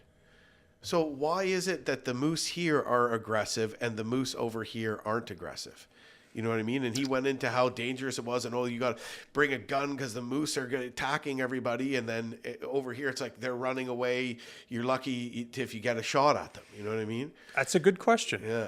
Like, I just think maybe, like, I got the same thing when I was in Labrador. I don't know what it is about the black bears here, but they're different. They're weird. They the guy warned me, for some reason, they just, they're more aggressive.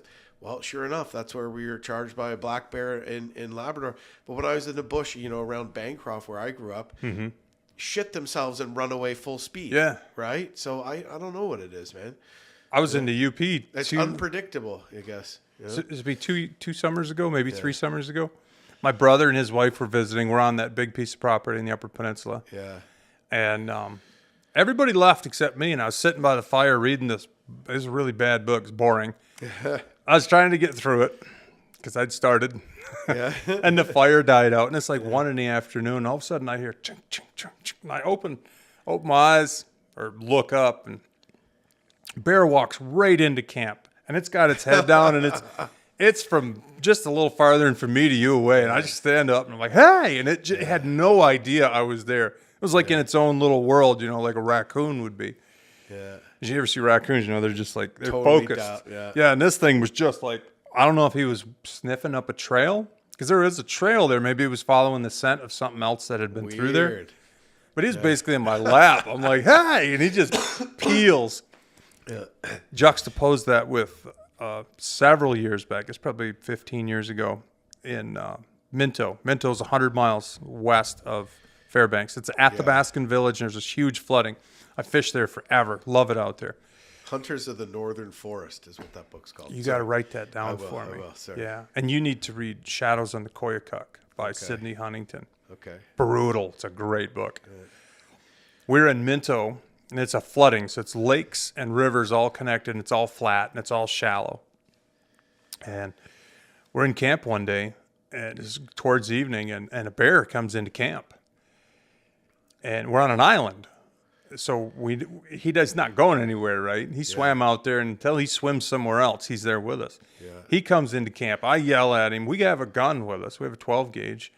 And the bear runs off. I'm like, okay, both the kids are here. Me and the wife are here. I'm gonna keep a pretty close eye on this because this is a young bear. A lot of times the young ones are stupid. And I'm like, I'm not gonna worry too much about it, but this bear isn't very responsive. It didn't scare off. Which is concerning. Concerning, yeah. And he's not big either. He's 150 pounds maybe. Big enough. Yeah. Next day, I'm sitting there. I'm reading Ted Nugent book of all things. I don't know why. I don't know that Ted Nugent wrote many books, but I had one of them, right? It's like 6 in the morning, and I hear something behind me. I'm sitting in a wall tent on a platform, and I got a little fire going. I hear something behind me, and the whole end of the wall tent is screen, so it's all just, you can see right through it. And this bear walks right around the corner, about from here to that wood stove, about 5 feet away. I tell everybody, okay, get up, everybody. This stupid bear's back. And Wow. so I just load up the gun and go outside, and the bear's down by our boat. And I'm yelling at this bear, hey, hey. And it's just acting like I don't exist. I'm like, Weird. okay, this is bad news, So I put a round in, and I shoot a round over this bear's back, about 2 inches over his back. Yeah. I'm like, he's going to understand that, boom, and Yeah. big old dust and stick explosion on the other side where the round hits. The bear just flinched a little bit, and it turned and it slowly walked into the brush. Weird. I said, dude, you show yourself again, I'm going to put one right through you. And how far away was it at this point? 35 feet, So probably. close. I'm yelling at it. I put a round over its back to warn it. All the things you're supposed to do. Yeah. I'm like, you show up again, you're going to have to go down because Right. you're obviously bad news. A lot of the natives there, too, in Minto, they don't screw around. No. The black bears get friendly, Yeah. They're like, that's not what they do, You have a bear that's like hanging out at the playground, Exactly. And It's then going in the then potlatch. It gets a little hungry. And, Oh, yeah. It ain't supposed to be there, They're supposed to not be that interested. So anyway, those are my recent bear stories. So what happened? Did you have to shoot that one in the I end? never saw that one again. But literally, that decision was made. Like, I have 2 kids, like under 5 years old here, and I'm on an island in a flooding. Yeah. And this dude he's not responding. He's way too curious. He's way too comfortable. Yeah. And he could end up in your lap. Right. Yeah. No, I had one like that too, where so this was a good bit further away than that. We'll say 60 yards, maybe 60, 70 yards. And it was up a steep hill, put its 2 cubs up a tree and started coming towards us. And we had like a wild goose in one of our bags and like some fish and stuff. We probably never saw people before. We're in like remote interior Labrador on the Adlatock River. And so I'm like, okay, we're standing close together, and I have a heavy rifle, 30-06. So boom, I see it coming to us. I let off a shot, a few feet away from it, hits the rock scree, dust goes into the air. And well, with that, it kind of turns around much like the one you're saying, although you're still thankfully much further. Oh, just kind of walking away like this. And okay, so what do?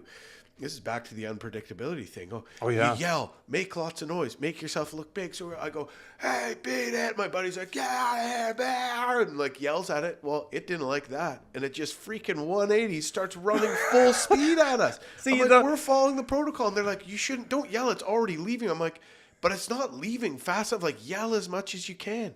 Right? Anyways, it ended up hitting a patch of alders, and anybody that's walked through alders knows what that's like. So by the time it got through them, it wasn't running anymore, and we actually fired a bear banger at it, which it blew up right above its head, and that actually worked to scare it away. Yeah. Because the explosion happened right in its face as opposed to way back at the muzzle of the rifle. Because we were further than what you were. But yeah, it was weird. Totally against protocol. And the next bear you run into might have done something absolutely opposite of that. Yeah. Joe Robinette had been, because I just listened to that podcast yesterday, so it's fresh in my mind. Yeah. I'd like to meet him. I hope we could drop by Echo Bay, but we're probably pinched on time, and I've never met him anyway. But one of these days. Yeah. He'd mentioned his air horn. He carried forever, and it didn't have anything in it. How many years did that just not work for? Oh, totally. It's like that walkie-talkie I'd mentioned in the Aleutians that was in the boat, in like a Pelican case in the boat. Like a week before we left, we took it out, and it was the whole battery compartment was just a green blob where it was all corroded. Like, oh yeah, we were toast. Nobody's coming. Yeah. But the air horn, the lady down in the Alaska range, just south of Delta, who had both of her arms, she survived, but she lost both of her arms to it just holds you down and tears chunks out of you type of thing. Yeah. She had a horn. And the bear was coming up the hill, up her trail. She blew the horn. The bear ran away. And then it came right back. She blew it again, and the bear kind of checked himself a little bit, and then came back. And after that, the bear didn't care at all about the horn. Oh, this isn't hurting me. I'm not falling for this anymore. Exactly. Yeah. So that was the story that made me think, like, oh, I got to tell you about the bear horn. And Joe was talking about the horn and the unpredictability of bears and all the chaos in the Delta Junction area with bears. I don't know if I have any right answer. I just live my life and be as careful as possible, Yeah. What about on Alone? Did you have any bear issues when you and Brooke were on Alone? Because I feel like that area and on previous seasons on Vancouver Island, there was a lot of bears, and maybe our season there wasn't as many because we came later and they knew it was going to be a cold winter, so they hibernated. But what was your experience with bears there? I never saw a bear the entire time we were there. On day 3 of hiking, I've told you this story before, but I got into this patch of salal. Yeah. And salal, if you don't know what it is, it's a big green bush that grows.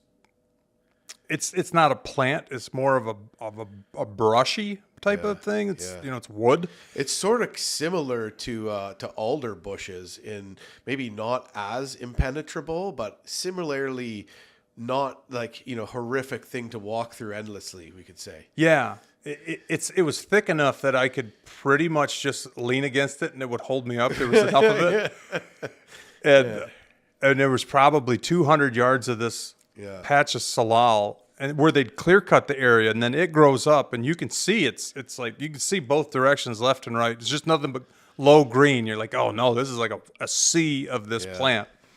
So I started crossing it, and it took me hours, and it nearly broke my spirit crossing this 200 yards of salal. Yeah, because you're making a foot at a time and just fighting for it.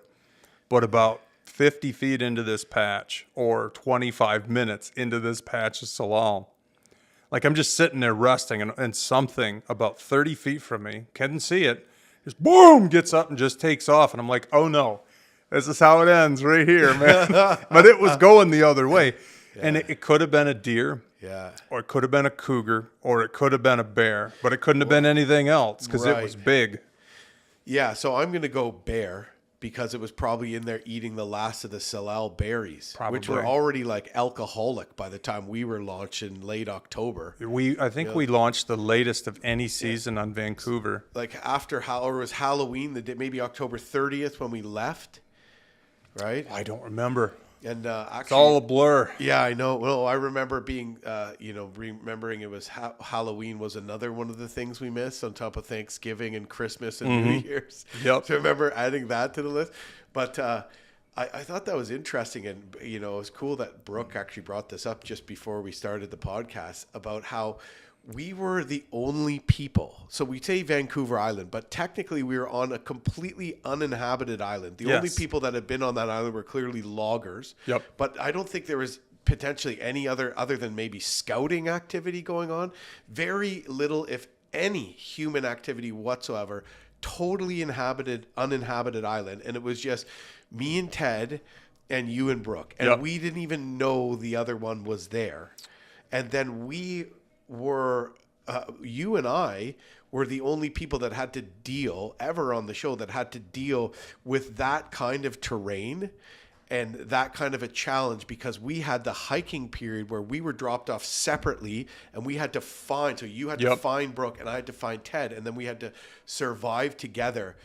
And I remember one of the show consultants, Kieran or whatever, he's like British and he liked to swear like every other word. Oh yeah, he was Dave Holder's right-hand guy. They were, and he was like Brad Pitt's bodyguard and all this stuff. Like he was like a Dos Equis guy, kind of interesting dude. Yeah, and he looked like nobody to mess with. Yeah. And then Dave Holder, I remember Kieran got up one time and in the lodge before we launched, and he gave this speech and. And he's a hard ass. You could tell he's like a British Marine, right? Right. Yeah. And then Dave Holder gets up, and I'm thinking Dave Holder's older than Kieran, and I'm thinking this guy's he's like some general. Right. He's gonna lay it on us, because these guys are British military. Yeah. And Dave Holder was the nicest guy in the world. And he's just soft spoken and he was like, I'm sorry for what you're about to go through, And Kieran was a great guy too, but We were all stupid. Yeah. Oh, Honestly, would you want to go? Just imagine going. This is going to sound derogatory. It's not meant to be derogatory, but could you imagine going to an alone boot camp today and listening to what the upcoming contestants assume is important? Yeah. Right. It's like, oh, I got to get my, my squirrel trap figured out. It's like, no, you're not going to eat any squirrels. There ain't no. It's like, oh, I need to get I'm gonna use this kind of bow with this kind of arrow and this kind of broad. It's like you're not going to see nothing, man. Yeah. You're going to be eating. You're going to be eating the slugs under the rocks, or you're going to come in third place like me. I literally remember scraping food off the bottom of rock. I don't even know what they were. They're like these little jelly things. Yep. And you press them and a little water squirts out of them. And we're like so starving. We're just like, like scraping. It looked like almost like hardened gravy. But let me tell you, they didn't taste like that. And we're just like eating those. And, we're imagining we're going to be netting salmon. Right. And this is, you go in with plan. I forget who said this, but it was one of the other participants in the show. You go in with plan A, you end on like plan E or something like that. Oh, right? yeah. You go in to catch fish. You go out to catch fish and you end up eating your fish bait. Exactly. After catching nothing. Yeah. Right? So you wanted to bring this up too, this whole survival aspect. And I think that covers it. That covers it in a really direct way. Yeah. It's like if you think you're going to read Ray Mears and you're going to go out and I'm going to set up this water still with my plastic and my surgical tube. Who's got plastic and surgical tubing? If you're going to carry plastic, nothing against Ray Mears, by the way. I don't mean to make anybody mad. Yeah. But if you're going to carry plastic and surgical tubing to make this solar still, why don't you just carry some water? Why don't you just carry some water purification tablets? Right. That would be a good way to go. Tablets. Yeah. And honestly, like being comfortable as well as you can be and keeping a good morale and just finding things to put in your mouth and that aren't going to make you sick. That's kind of it in a nutshell, in my opinion. Hop Wilson, he's never done the hardcore survival like alone, but has spent a lot of time in the bush. He says it's 90% psychological, just bush life, including just off-grid living and survival. Yeah. And just being out there is like, there's so much of the skills, and then the other vast majority of it is psychological. Would you agree with that kind of thing? I'd say it's 90% psychological. Really? And we experienced alone, which is second best. It's as good as you can get by like a contrived situation, right? Where you get to pick things that you want to take. Yeah. And then somebody's going to come and get you when you're like, hey, I just put a fish hook through my eyeball, or I fell off a cliff. You hit your like inReach or whatever that brick, yellow brick. Yeah. And a safety crew that's 10 miles away is going to get in a boat or a helicopter, and they're going to come get you and take you to a hospital. In a real situation, you're either lost or you're stranded, right? Right. Yeah. Or you're injured and you can't get yourself out of your area. You imagine how hard that would be mentally? Yeah. Not knowing that nobody knows where you are, that they might have stopped looking for you, right? That nobody might bump in. It might be that nobody finds you in time. Nobody has any idea where you are. Yeah. I compared that a little bit, not the hiking pier, but when we were on the coast, almost to like a shipwreck scenario. Your ship goes down, you grab onto some roughage, half conscious, and wash up on that shore. You don't know if someone's going to save you that day or the next day, how long you're going to be there, if you're going to starve, like all those. And, obviously being on alone, because we had that safety net, wasn't near as terrifying, but you still have all those kind of questions bombarding yourself. Is there a point of being out there? Do Brooke and Dave have a log cabin built and we're just sitting here suffering in this little crappy shelter, which of course you did. All these things kind of mess with you a little bit, and I think that's the reality. But you're talking about my Ngava trip that I did the same year, and and that was So okay, I didn't have that kind of. Man. I was unsupported, right? Right. Completely unsupported. So I didn't have that safety net, and I remember being out there being like, if there is a freaking if anything goes wrong, I'm so much more danger than what you're going to see on a TV show. And you're never going to get nobody's going to even start to come get me until the blizzard ends. And then it's going to take them days to get me kind of thing. So in that aspect, it was more dangerous, but alone was harder. Like maybe not physically as much as an like athletic pursuit, but just hard with the, you know, the starving and the not knowing and the question. At least out there on Ungava, I can say, okay, I have this much food. If I eat half as much, I cut my meals in half, and I look at the map, I have this many clicks a day, I will finish it. You could come up with a plan that's tangible or that you can do. Can't do that on alone. No. You know? And like we talked about a second ago, if you were really lost or stranded, you would have those questions like, am I going to is anybody going to find me? Does anybody know where I'm at? Will anyone stumble on me? But with alone, you have those questions like, who else is still out there? How many people are still out there? Yeah. You know, am I wasting away to nothing for nothing? Is there no point?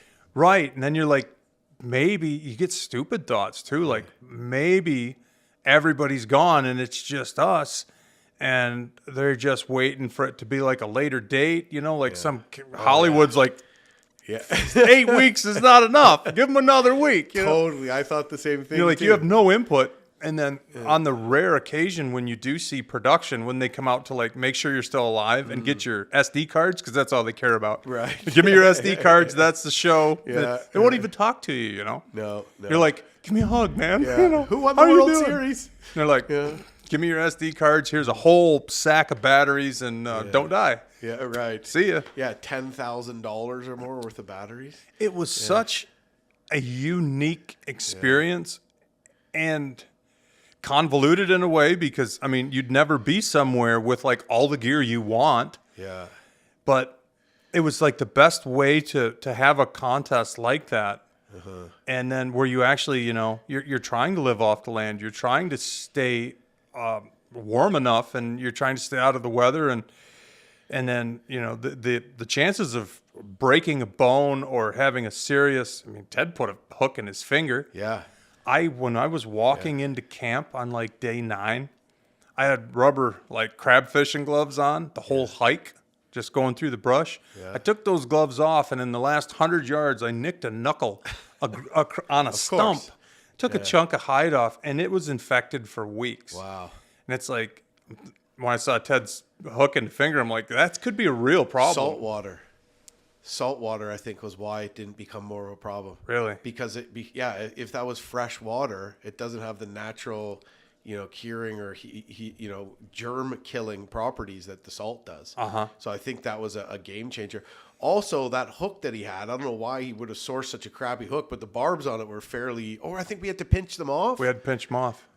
You know what though? Which is good in hindsight. Yeah. So, but I think I'm going to go ahead and say I think there was a barb on that hook, just not a very big barb. Yeah. So, you know, well, there'd be a bump. Yeah. Even if you pinch the barb down, there'd still be a... So maybe that's why he was able to get it out more easily. But yeah, that was an absolute fail, setting that trot line. That's something that you can just read up on. We're like, well, we're just going to tie a bunch of hooks to a line and tie one end of the fishing line to a rock and throw the rock out. And then there'll be all these baited hooks and we're going to catch all these fish. Flash forward, stabbing ourselves, 0 fish, gushing blood, pitch black, tearing hooks out of our skin. Like the polar opposite, you know? Yeah, exactly. Yeah. I think that's the only thing I really... That's the one piece of wisdom I think I brought to the show that I was really happy with in the end is that I was constantly being baited as you were, and they're like, "What are you going to do when you get out there?" Right. And they want you to put your foot in your mouth. Oh, I'm going to build this massive shelter and I'm going to catch 1,000 fish and then they're going to play that clip when you're like just drenched in the rain, starving, you're like eating moss. Right. But all this shit you're telling people you're going to do, and they're going to be like, this is what he actually did. Right. So the whole time, you know, leading up to getting launched, they're constantly like, so what are you going to do when you get out there? How are you going to tackle the wilderness? And they're in these interviews, just waiting for you to say something stupid. And I'm like, me. I constantly told them, I'm like, man, I'm making no plans. I'm not going to assume anything because I know as soon as I get there, it's not going to look like what it does in my head. Yeah. They're like, oh, just say something so we can burn you later, you know? Oh, man. And I admit, I was a bit of an armchair quarterback, too. Like those, remember the knife that we got that we spray painted yellow? Cold Steel Bushman. Orange. Yeah, so the reason I got that, and I'm not saying this was a bad idea, but was because it easily changes into a spear. Yep. Right. So a normal I knife, have one of those too. right? So a normal knife, if you want to make it a spear, it's going to be like a bayonet. You're going to lash it to the end of a pole. Yep. But you can only stab as deep as that knife is going to go to the end of the pole. With the Bushman, you can put it right over and just run something through. Yeah. My brother's like, "Why do we got this?" I'm like, "Well, what if we get to stab a bear?" Because I remember Nikki. In her book had actually pit trapped the bear and stabbed it to death when she not in the show. But I was going to say Nikki, who was actually did her own little survival mission on Vancouver Island. Mm-hmm. She did like Tom's Brown School and some other survival schools, and she went out there and lived there. Saskatchewan, right? BC, okay. BC, yeah. And so she ended up going on the season that was up on Great Slave and in the territories, but she had actually done that. So anyways, just a completely unrealistic scenario, and then me too, same thing. Oh, I'm going to go build a boat faster than Jose did. Took me the exact same length of time to build a boat as Jose. And Ted Jose's boat was really beautiful. And it was a lot better than mine. That's for damn sure. Yeah. But he couldn't pilot his boat. I mean, it looked great. Yeah. Jose did a beautiful job on that, but he couldn't even keep it upright. He dumped, yeah. So I mean, it was mine housed me and Ted. There's some good things about it. Yeah. But it was also, I'm going to build a boat fast and with like a more crude, game plan. Yep. But which it was, and it took us as along. So, kudos to Jose.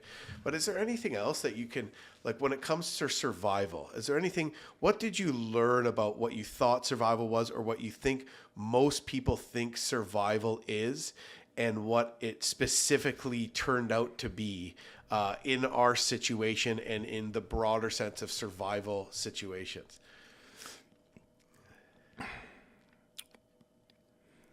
I don't know if that's a hornet nest posing as an opportunity to share, or what that is. Well, I'll give you one of my little ideas on it. Okay? Go on.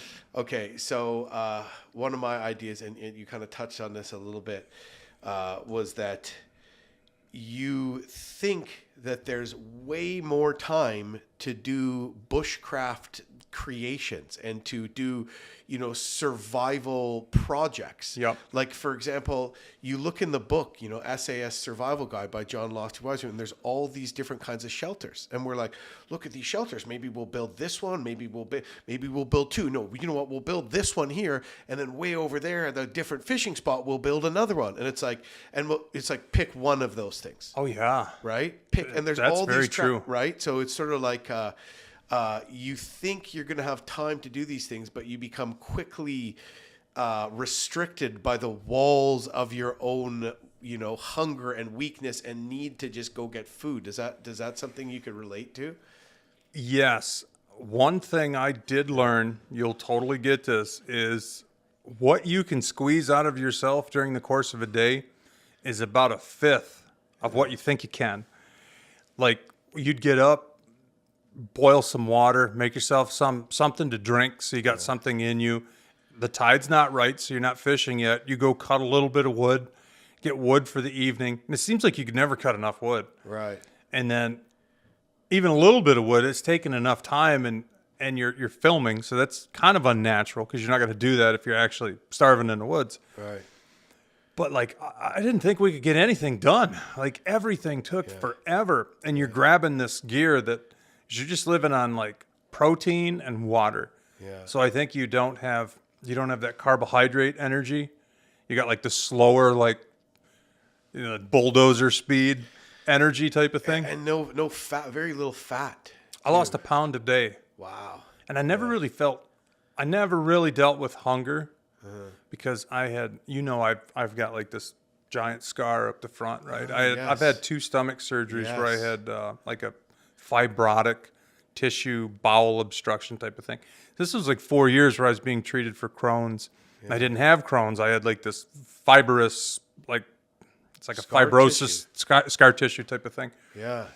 So I was constantly like dealing with a constant stomach ache and I couldn't get along with food. Like, there was a lot of times where I just didn't want to eat. Eating hurt. Yeah. And I was always hungry. Yeah. So like, hunger to me wasn't new. So hunger really kind of never bothered me during alone. It really drove Brooke kind of batty. And a lot of people are just obsessed with food. Yeah. And I was have been ever since. yeah, I would get these, I don't know, kind of episodes where like 3 days I'm like, man, a donut. That'd be the best thing in the world. But it was more like a mental, like that's what my body wanted at the time is sugar. Yes. Like I had like a week of spaghetti.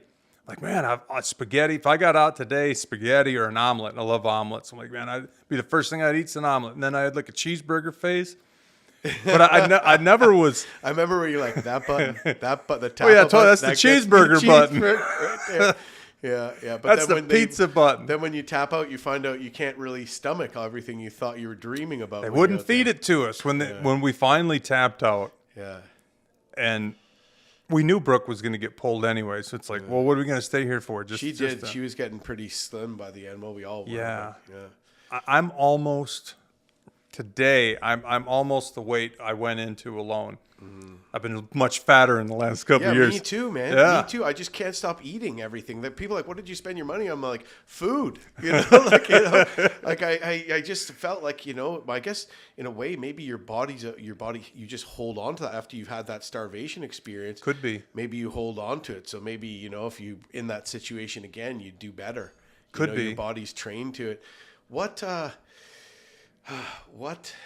I going to ask? Yeah. What do you think it's like to, if you're going out there for as long as because you were out there for a good period of time. 7 straight weeks. Yeah. 49 days is what we ended up with. Right.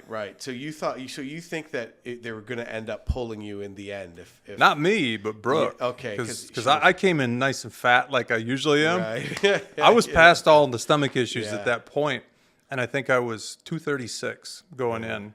Which is plenty normal for me. I was 256 last year, and I'm back down around 236. Right. But I was 193.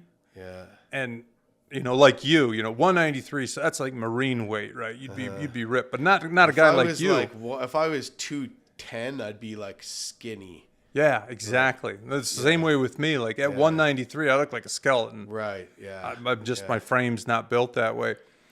So I don't know how far I could have got down. Yeah. But I think I could have done another 2 weeks. I could have done probably as long as you guys did, an extra day. Oh, I think so. And yeah, probably. Yeah, I mean, we were close. When Ted got sick, Ted fell and almost completely soaked himself one time, but he managed to save himself. If he had gotten soaked, and then when he had that crazy intestinal issues. Like, we were sort of like, maybe we should bail, but Ted all of a sudden just jumped up and chopped down a gigantic standing dead yew tree. I'm trying to tell him to stop, and I'm like, and this is amazing. Like, Ted's back, and we had all this wood. But, oh, geez, I keep forgetting what I wanted to ask you because it was a really good question. Okay, so this is what it is. Yep. Compared to survivalists, okay, because we see a lot of different people with military background. It just seems like whatever your background is or survival background, but there's a difference between survival skills and actual survival. Practicing survival skills is fun, right? So what do you so it seems like the people with real bush time, whatever their real background is, just have spent time in the bush, are usually the ones that can sometimes last the longest. How do you think your background and this is me going into the show too, Dave, right? I'm thinking like, well, I'm not a guy that naps arrowheads and typically starts bow drill fire. Me neither. Like the bow drill fire I started at boot camp was the first bow drill fire I've ever done. Yeah, I knew we were up against the wrong people when I think it was Ted that I saw, because you guys, for the people that haven't heard this story, we're in upstate New York. We're tasked at boot camp for alone to build a bow drill fire. It's all hardwood, very unconducive to bow drill. Yeah. Jim and Ted, they take a 5-mile hike, find somebody's 100-year-old cedar fence post, rip it out of the ground, tear it apart like a couple bears, and they get the dry cedar, which was the only thing. Yeah. And they come back, and I think it was Ted that I remember at that particular time. He's got the worst form I've ever seen He just anybody. invented that form himself. Yeah, he's like leaning on, like laying on it, and just like And the like British, not the quitting. British survival guys are like, interesting form. Yeah, and like he gets fired, and all these real survival. There was some really like there were some very serious survival nerds, to put it that way. It's not the way I want to say it, but people that were like, like these guys there's a couple guys that had spent a lot of time in the desert, and they'd made friction fire 1,000 ways, but it's horrible to do with hardwood in that environment. Damp hardwood. And you guys find like the only suitable wood, and then Ted like literally forces it to burn, and I'm like, uh-oh. Ted had actually done that before. He'd actually made fire like that before, but he never read up on the proper form. So he just invented this like weird form, but like, I mean, you can't argue with success, You right? cannot argue with success. So what do you think it was why do you think you and Brooke were able to last, as long as you did? And then Brooke, of course, in Mongolia, lasting as long as she did. She lasted the longest of any of the women in Mongolia. And she probably could have stayed longer too. She just came right off of the other alone She season. was right off of the previous season. I don't think she'd even got back up to weight at that point. No.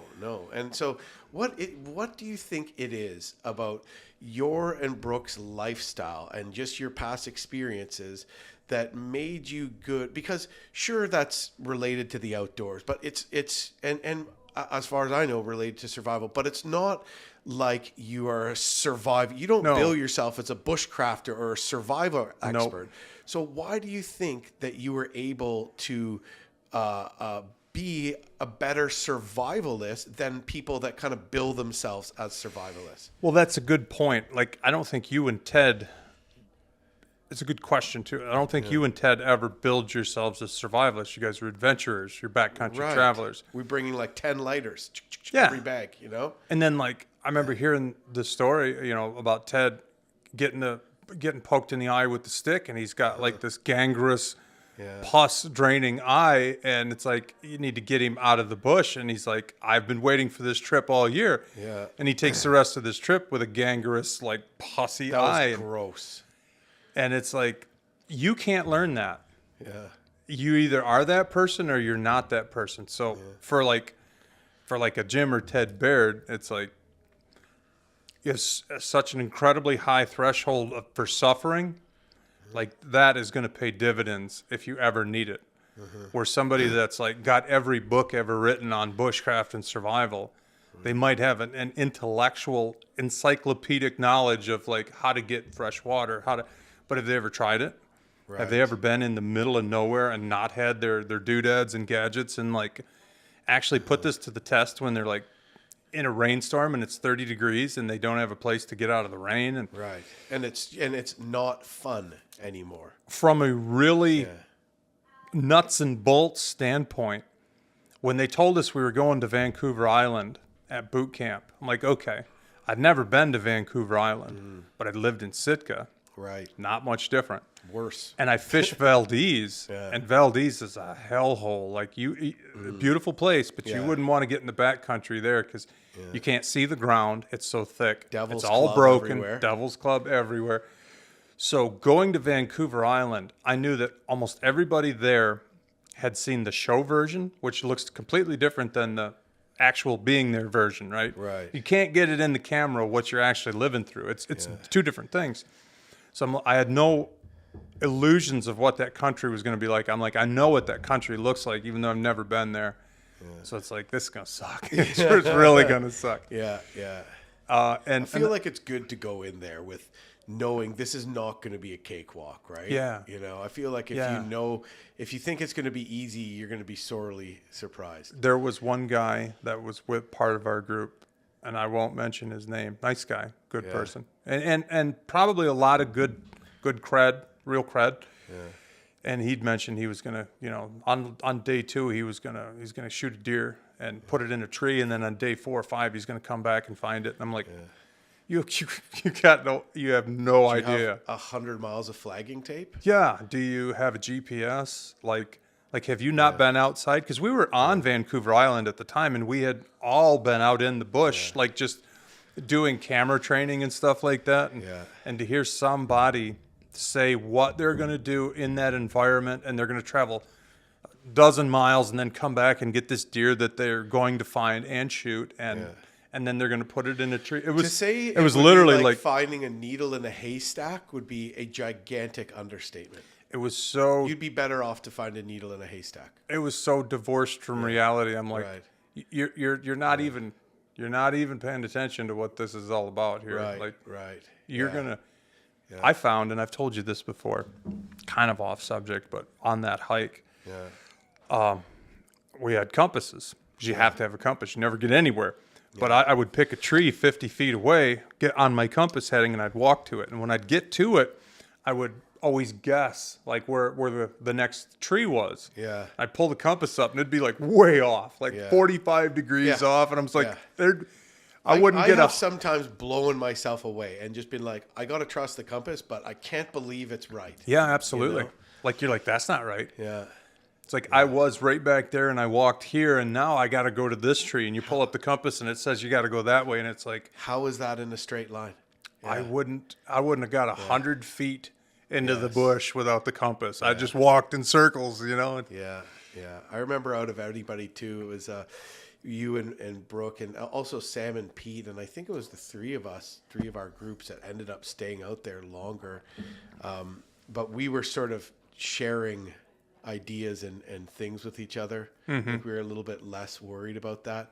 And I remember them coming up and telling us some compass navigating tips, and me almost like getting in an argument with the guy who is the head of the search and rescue. Like that is the worst advice. And so what I do, and honestly, they say it's bad because you can drift off your bearings. So you can hold a compass flat in your hand. You can have that north needle inside the red housing in your compass, and you can walk sideways and just hold it like that. You know what I'm saying? So that would be walking off your bearing. That's why they say, try to put one foot in front of the other, which is just an awkward way to walk, especially there. You can't do it there. Impossible. But you have to. And that's what I kept my compass with the lanyard wrapped around my wrist and just kind of tucked it into my sleeve, and I'd pull it out, and I'd take little short sightings, but I kind of just walked as straight as I can, holding it in my hand. And I feel like you have to. Like the whole sighting something in the distance and walking to it, and then to make sure you're going to were you I remember really that conversation. That? Yeah. No. Yeah. No. Yeah. Most of the time I felt like I was like an ant in somebody's lawn, Everything is just yeah. I mean, there was the first day I hiked, I don't know that I don't think I saw my feet more than 10 or 12 times. Yes. It was brush, like chest high brush. And just vegetation, and it had all been logged dozen years ago, 2 dozen years, and it had just grown back into just literally bush. And I'm just walking. I don't know what I'm stepping on. I don't know if I'm about to just go down a pit or fall over a log. You couldn't see the ground. It was so thick. Yeah. And so it was absolutely impossible to be like, oh, I see that mountain, and I never saw a mountain. No. All I saw was rain. No. Rain and bushes, Yeah, yeah. And then did you hit any lakes on your way? I walked around a big lake. Yeah. And I wonder if it was the same one. Could have been. We'll never know. I know I walked around it as the direction I was coming. I went around it on the right-hand side, and it was a steep hill. Yeah. Like that whole hill was covered in downed, like wind down trees. I walked through something like that too. So down trees on the edge of a steep hill with tons of salal. And you literally have to climb over a huge pile of down trees. I climbed over a lot of logs, but I don't remember there being a bunch of salal in that spot. Okay. I know when I was almost around the lake, I came to a patch of hemlock, new growth hemlock that were all about 4 inches apart, Joy. They're about as big around as a golf ball, Yeah. I had to literally like Tyrannosaurus Rex my way through these trees because it was impeding the way, You couldn't go through it. You just had to wedge your way through it. Yeah. And what a slog, man. Makes me so happy to be a YouTuber and not a TV survival guy, you know? Oh, yeah. Well, I do some fairly crazy stuff for my YouTube channel, but nobody's, and I guess now that it's said and done, I'm thankful for that experience. Oh yeah. But who in their right mind would ever go out there and do that? I don't know. You know what I mean? To kind of wrap the thought up, I think if somebody is super interested in survival, or if they have a lot of books, they like the whole bushcraft survival genre, and they like the idea of being part of Alone. They just want to be part of that world and test themselves out. Yeah. I think the best thing you can do is take a knife, a sleeping bag, maybe a little bit of kit with you, so you're not just bare hands, and go somewhere 2, 3, 4 miles away from the road, the highway, the whatever, the way out, and spend 3, 4 days. It sounds like nothing, but it's a lifetime to just be by yourself for 3 or 4 days, trying to find food, trying to fish a creek with maybe all you have is a line and a hook. Yeah. I mean, it sounds like nothing. I'll go in the bush for a couple of days, and I'm only a couple miles from a road. Nobody does that. No. Nobody does. And I think one of the most interesting observations from season 1 of Alone was how everybody came in with this bravado, I could be here a year, this might.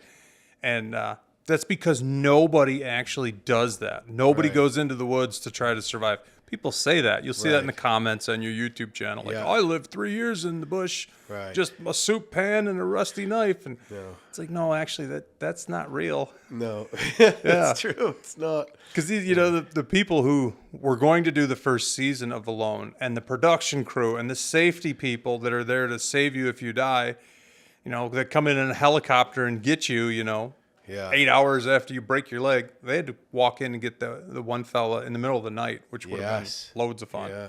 It was bears, right? Yeah. Yeah. None of those people had a frame of reference of how long it was going to last. They assumed it could go as long as a year. 55 days, everyone was wiped out, emaciated, in terrible shape. And there was only a few guys that made it past that first week window, really. Yeah. So to go do 3 or 4 days in the bush with very minimal gear, make sure you got something to stay out of the rain with, because hypothermia will get you way quicker than hunger by a long shot. And also, have good fire lighting skills. Just have the basic skills, because you can go without food if you don't catch or forage anything. Absolutely. You're not going to die, but you'll get a good idea for what it's really all about pretty quick. I would agree. I did that when I was probably a young teen. When we don't need to bring any food, mile portage from where we parked a motorboat into a backcountry lake, and we don't bring any food, just fishing rods, and we're going to eat mushrooms and bullfrogs or whatever. Well, we didn't end up finding the boat in there. We thought there was a boat, but someone had sunk it, probably a bunch of drunks or something. And so we were only fishing from shore. And let me tell you, we all had to split this tiny bit of fish, and we were just shoveling it. We were out there for 2 nights, and we got home and we were just eating everything that we could find, right? It was nothing, it wasn't. And then after that, I'm I'm not messing around with that anymore. Yeah.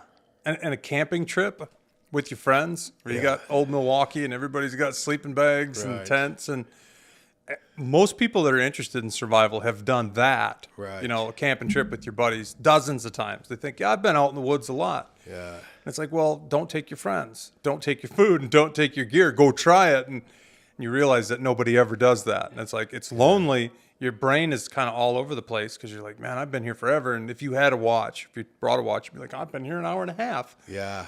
Or you think I've got all day to do this, and you start working on whatever this is, and then it starts getting dark, and you're I got nothing done. Yeah, totally. And it's such a unnatural experience to be lost away from the rest of humanity in a wilderness situation. If somebody really wants to get into that and be part of that, maybe try Alone, maybe just be part of the survival bushcraft community. Yeah.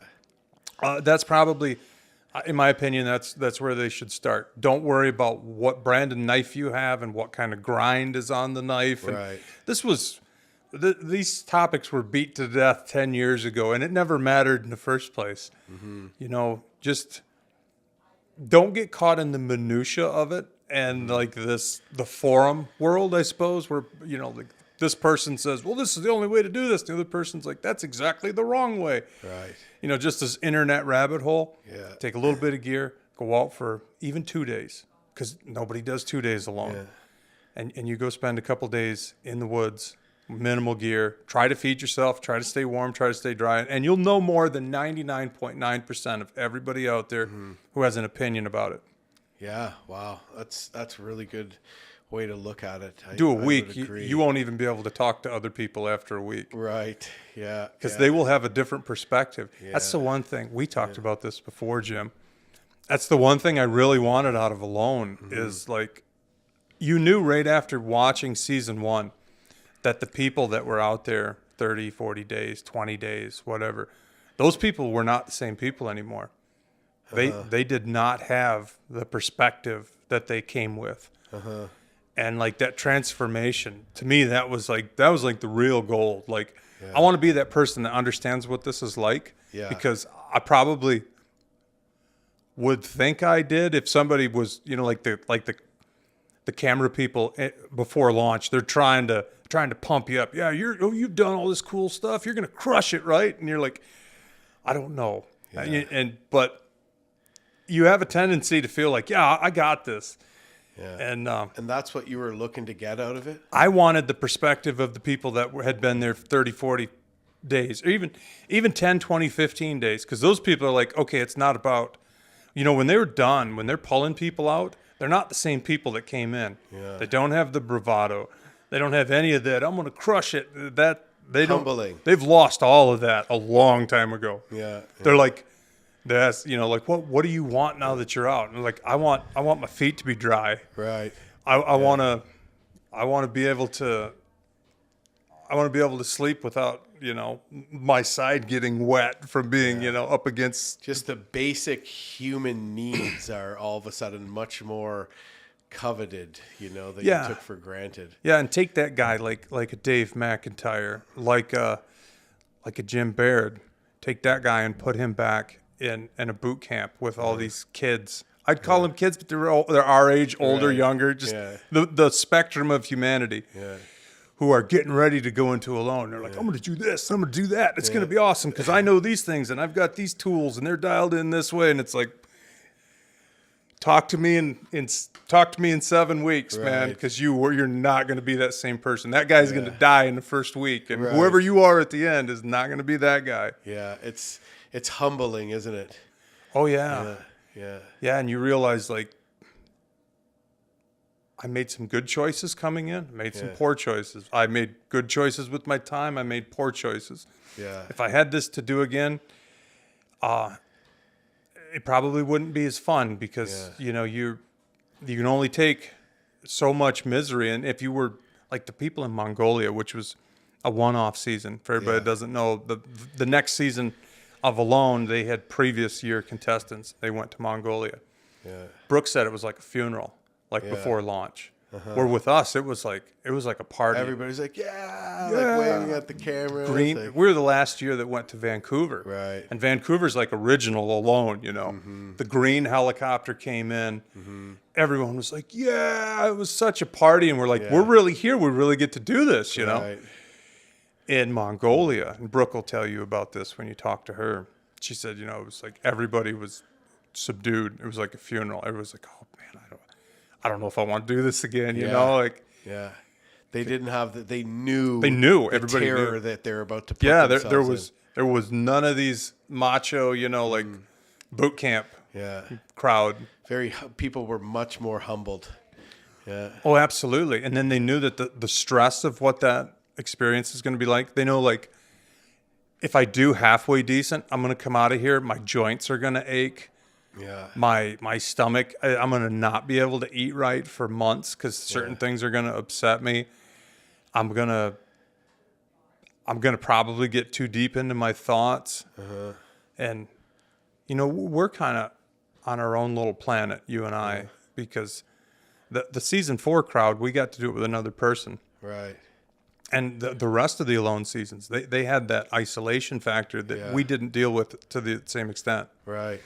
Yeah. So there was a few people from season 4, and of those people, like Brad Richardson, he really didn't get a chance to be there very long because Josh tapped early. And Brad and Josh, nice people, good folks. Yeah. But the people like Carly, and Carly got robbed because Right. she'd done so much in season 3. Yeah. And then the very beginning of season 5, like she's the first one out. Yeah, with the hook in her. Yeah, heartbreaking. Yeah. And then Nicole was great on season 2. And, season 3, The MS. yeah. Yeah.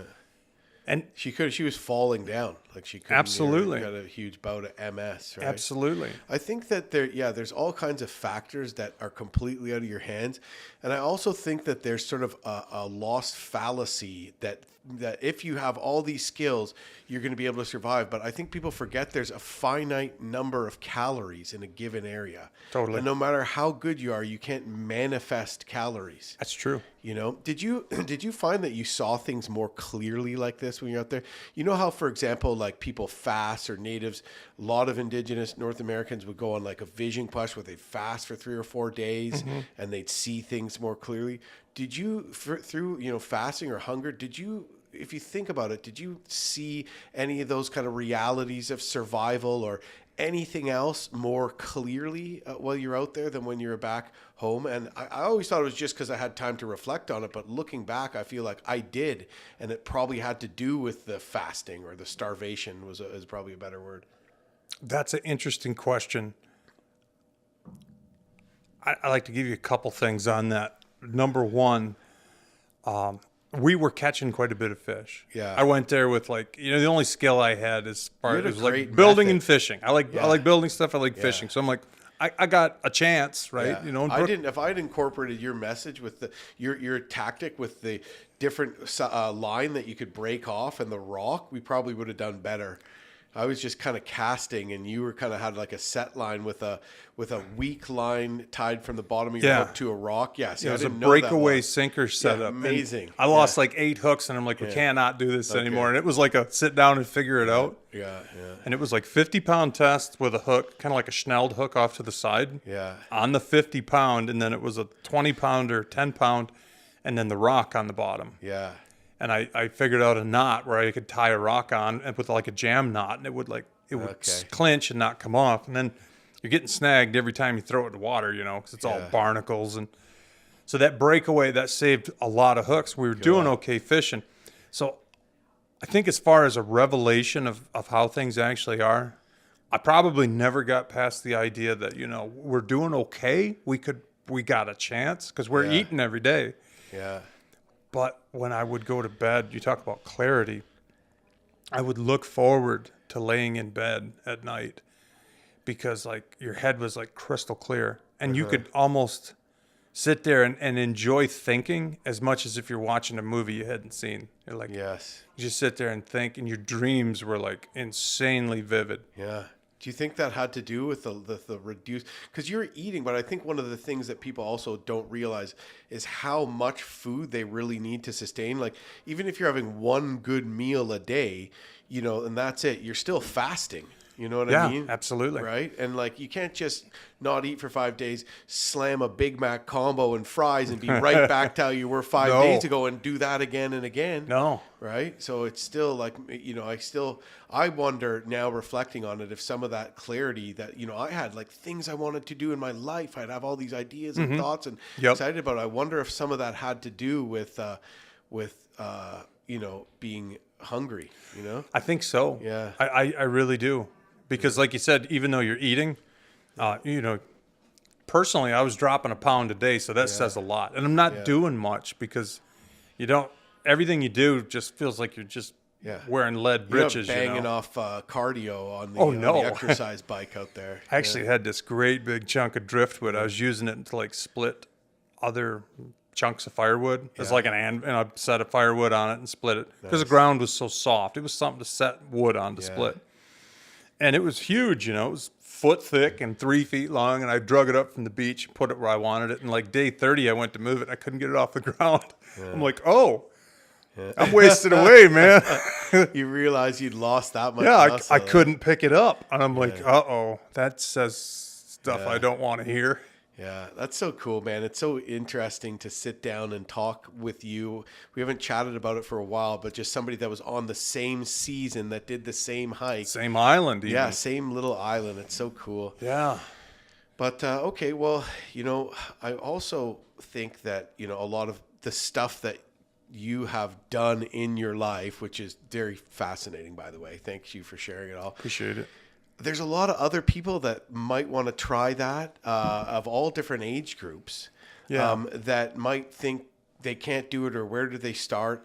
Is there any tips you can give people that are looking at maybe buying that first piece of land and maybe want to try building a cabin, even one of the simpler cabins that you build, or maybe a log cabin? Is there some tips or just mindsets that you can share that would be a good kind of place for somebody to start that wants to sort of emulate some of the things you've done? Kind of everything we've talked about, it's kind of all tied together. I'll put it to you this way. Building a cabin, caretaking a homestead, and the subsequent building projects from there, which ultimately, spills over into YouTube later on. I did all of that because I didn't want to just punch a clock, and I always wanted to at least have control of my own time, right? Yeah. So as opposed to getting a job, I got a contractor's license, and I had a little cement finishing business for a while, for like 7 years. Yeah. And then as opposed to buying a house, I built a house. And I always just wanted to do things my own way, which a lot of people want, right? All of that building and caretaking and traveling and stuff, that made it really, really easy to get on a loan, to work with National Geographic. Like that backstory opened all those doors. And then later on, I monetized most of that stuff through YouTube. Yeah. Even the first cabin we built, which had nothing but photographs. Yeah. And the time in the Aleutian Islands, which was nothing but photographs. I managed to make videos out of those. They're like slideshow voiceover videos. Yeah, which are amazing. And I got to share that experience, which had so little to show for it, but through YouTube.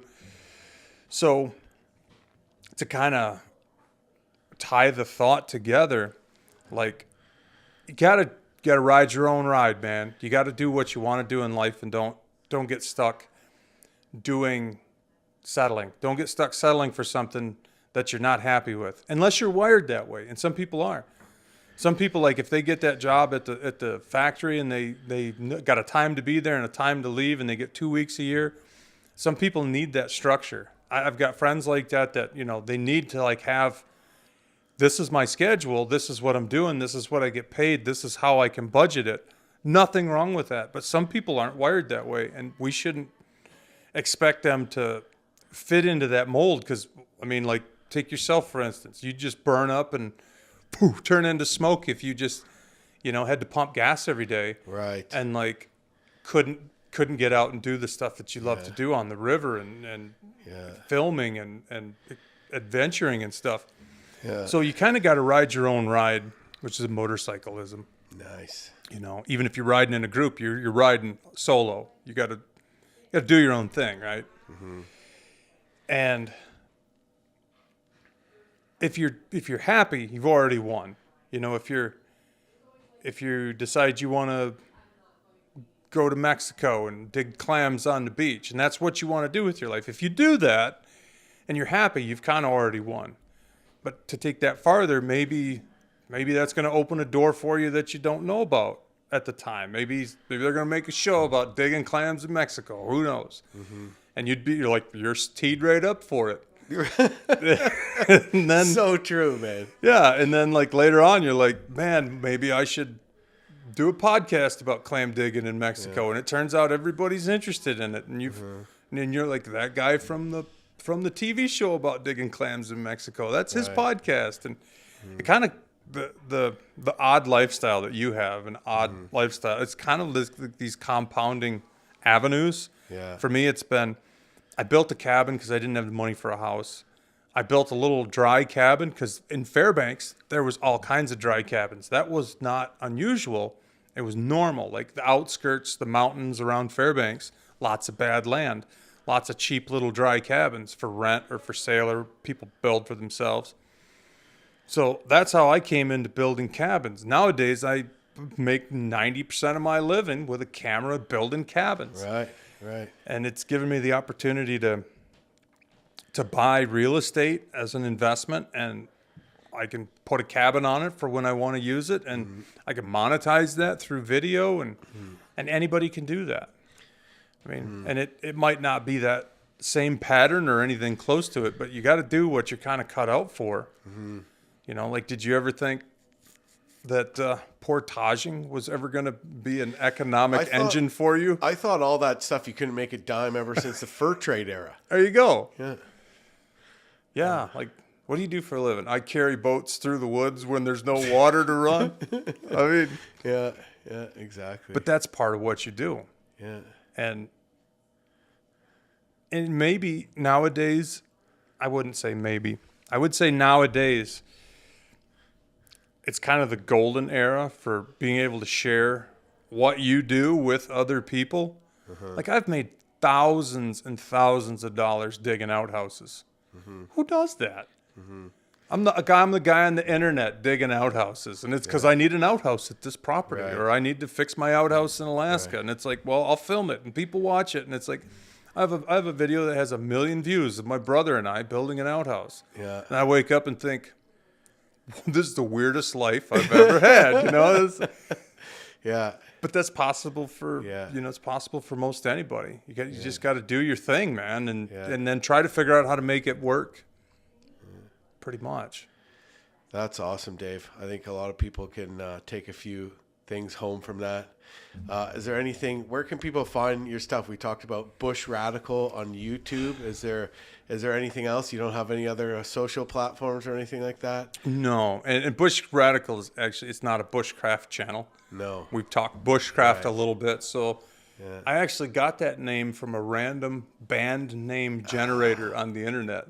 Nice. It's like if you want to start a rock band and you're like, type in a name. I've seen those before. it's like, you know, what's your favorite color? Like green. And where do you like to go? I like to go to Kentucky. And then you're like, what do you do in Kentucky? I like to run dirt bikes. And it'd be like, and then spit out a name like Green Appalachia Motorcycle or something, and that's your band name. That's and there's like 10 different versions. And I'm like, I want to be a YouTube channel that's camping and outdoors and living on the fringe and like, you know, going against the grain, and it spit out Bushradical, and I'm like, all right, that works. That's a great name, man. Yeah, well, because you're in the bush, right? Bush has a lot more to do than just bushcraft, right? Like, it's bush and you're radical. Yeah, absolutely. No, I think that's a great handle. And your son's Mickey has started a YouTube channel as well. What's his channel? His channel's called Betting on Alaska. Right. And he's in Delta Junction. We lived there for 6 years. And he has a friend group that's all kids he grew up with that are still around there. So it's, you know, it's not really like,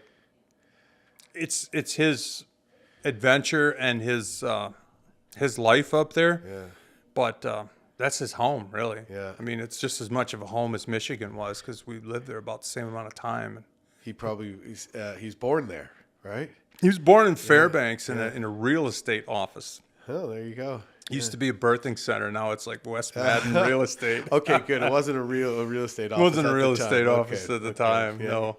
Yeah. But as far as Instagram and stuff like that, I don't even have the internet on my phone. Like, if you sent me a text, I wouldn't be able. I'd have to have you email it to me, and I get on a laptop. That's just so on brand for you, though. I love that.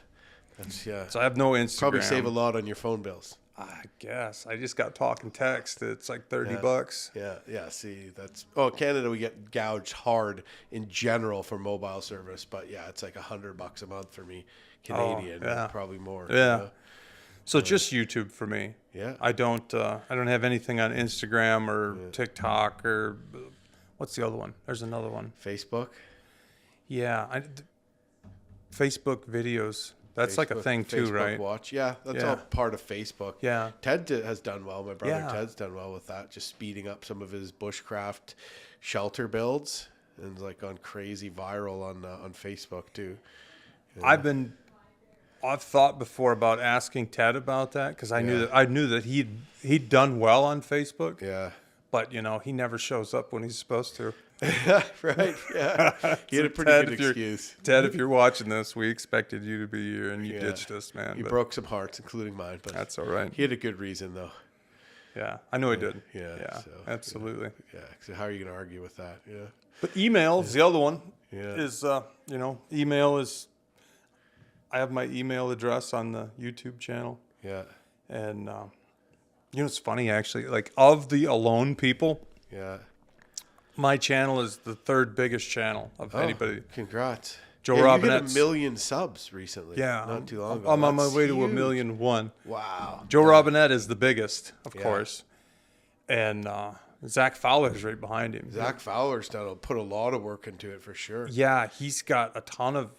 The guy's got a ton of ideas. Yeah. And he's pretty. He's really prolific. He puts out a lot of stuff, and he's really good at what he does. Yeah. I've never met Zach or Joe, but I'm in third, which seems to be a theme.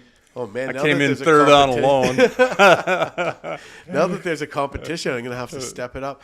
I would have started doing YouTube earlier if I'd known that people would actually want to watch some of my like longer, more slower paced content. And I think part of the thing that was good about it is when I got on YouTube, I started getting serious about it. I'd won some money from a loan, so I could take the risk. Well, I'm going to film this whole thing and just use it for my own channel as opposed to selling it to a magazine. So I could now take that risk. And second of all, I already had the experience doing what I was doing. And then I had that whole extra, dump of how to film things properly from the producers of Alone. That was helpful. Yeah. So when I got back into YouTube, I could all those kind of things combined, and my YouTube channel took off. And I was just thinking, man, I should have started this early. I had no idea people were going to want to watch me do that. And I realized people actually learn more than we think. Probably like I've probably learned more than you realize I pick up from your videos. And one of the reasons I know this is because I went out and I did a canoe trip with some younger guys who are also YouTubers, and I see them lighting a fire the same way as me, where I essentially get all my tinder, my all little sticks, and I just hold a ball, I just hold a lighter under it for like a minute or more until it catches fire, and I put it down, and I put all the sticks. And I see them doing that. I'm like, where'd you guys learn that from? They're like, oh, from your videos, man. It's brilliant. That's what we've been doing it for years now. I'm like, I didn't even know I didn't even know I was trying to tell people that, Yeah, I think that's good policy is to never underestimate what people pick up. Yeah. There are people who watch your videos, my videos, and they're not watching the video at all. They're just looking at the background. Yeah. So like you do this podcast and somebody will comment like, I got that same world geography book that's over there in the corner. You guys can't see it, but it's on his bookshelf. And they see stuff like that. Yeah. Oh, yeah. So you really, I'm constantly just reading comments. People are like, oh, you got a TW200 motorcycle. It's like way in the back. It's Brooks. It's like, right. You Didn't even think it was in the shot. all you can see is the rear tire because it's got a huge, and people like, there are certain people who they're not even listening to what you're saying. They're just like looking at the background. Judging. Probably. For better or for worse. Yeah. Yeah. Cool. But the YouTube thing, people that want to get into that, you can spend a ton on camera gear and audio gear. You can shoot it all with a GoPro. It's really more about value.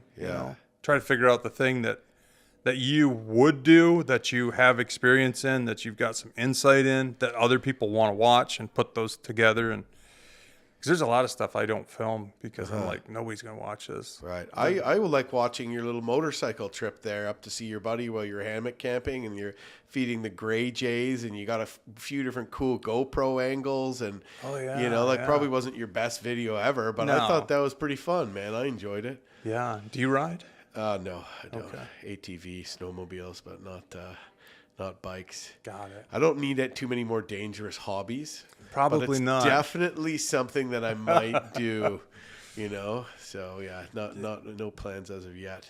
I know who to call though because I see you. You've gotten back into it, eh? I have. Yeah. I do a lot of kind of what they call ADV riding, like adventure bike riding. That would be right up my alley. A lot of it, I'm just putting back roads 30 miles an hour, like where there's no traffic. So right. It's not dangerous at all. Yeah, you got kids, I got kids. Yeah. Like that's pretty. Like riding in traffic in the city is never going to happen for me. But like in Alaska, it's great because you can get out of town in these just dirt roads. You know, it's way out in the country, and drive 30 miles an hour and just Yeah. look at the scenery. My Uncle Michael, technically my mom's cousin, he used to ride competitive motocross, and he's like, "Oh, I won't ride a bike on the street in the city. That's too dangerous." But he's like flying off things, and guys are crying. I'm like, "Really?" And he's like, "Seriously?" He's like, "Everyone's going the same way. You don't have buses and trucks and drunk drivers and to worry about." And he was just saying that motocross was way safer. Yeah, it makes sense. Yeah. So, anyways, looks like a lot of fun and all of it. So. I like the old man motorcycling, you know. But the adventure bike stuff is basically just big dirt bikes you could put luggage on. Right. Then you putter around. It's a lot of camping, too. A lot of moto camping. You ever been all the way up to Prado Bay there? Or that's one some people do, right up the Pipeline Road. Is it Prado Bay, or it goes right up to the North Slope, pretty much, doesn't it? Or I think you can go up to Dead Horse is Okay. the last place. That just sounds like a cool place named Dead Horse. Yeah. It's like such a long walk that the guy's horse just died underneath him because it's so far. Yeah, That's what I and get. I'm on that road a lot, but I never go super far because you go up to the Brooks Range, you get on the other side of the Brooks Range, you're like on the moon. Right. It's just flat and it turns into like this Arctic tundra. Oh, Alaska! It's just so diverse and cool. Yeah, man. it's. I think that might be an area I start exploring a little bit more of. It's just that they don't allow external loads on float planes, There, so you can't strap a canoe to the struts, or apparently it happens a lot, but I think maybe you're not. It's frowned upon, or not as many people do it, or whatever. I don't know. Yeah, I don't know, but I do know there's a lot of rivers, like the Kuskokwim, I think, crosses the road. Yeah. Like 400 miles So you north can of get Fairbanks. into it. You get into that, you could go all the way to the Pacific Ocean. It'd take you weeks and weeks and weeks to do it. And there's a river up there called the Canooty. It's north of the Yukon River, and it's just a creek crosses the road. But I had a buddy of mine go down that in a raft, moose hunting. Yeah. And he said the first 3 or 4 days down that river, they just used a chainsaw every day because nobody'd been down that river in decades. He said there was so much wood in the water. Yeah. He finally got to where it opened up, and he said the fishing was just phenomenal. He says there hadn't been a soul on this river in 10 years probably. Yeah. And then it dumps into, I don't know what it dumps. It eventually dumps into the Yukon. Yeah. So, I mean, you could see some stuff. Yeah. Even in trips that you don't have to plane into. Right. It's like if I could do a trip with you, we could trade trips. I could take you to Alaska and we'll fumble through, and I'll be no use to you because you're the expert. And then we trade to where I could get the trip I want. I would idea. let's do it. I would like to fly into Newellton. Yeah. It's in Nunavut now, right? It's it's in Nunavut and northern Manitoba. Yeah. I think. Yeah.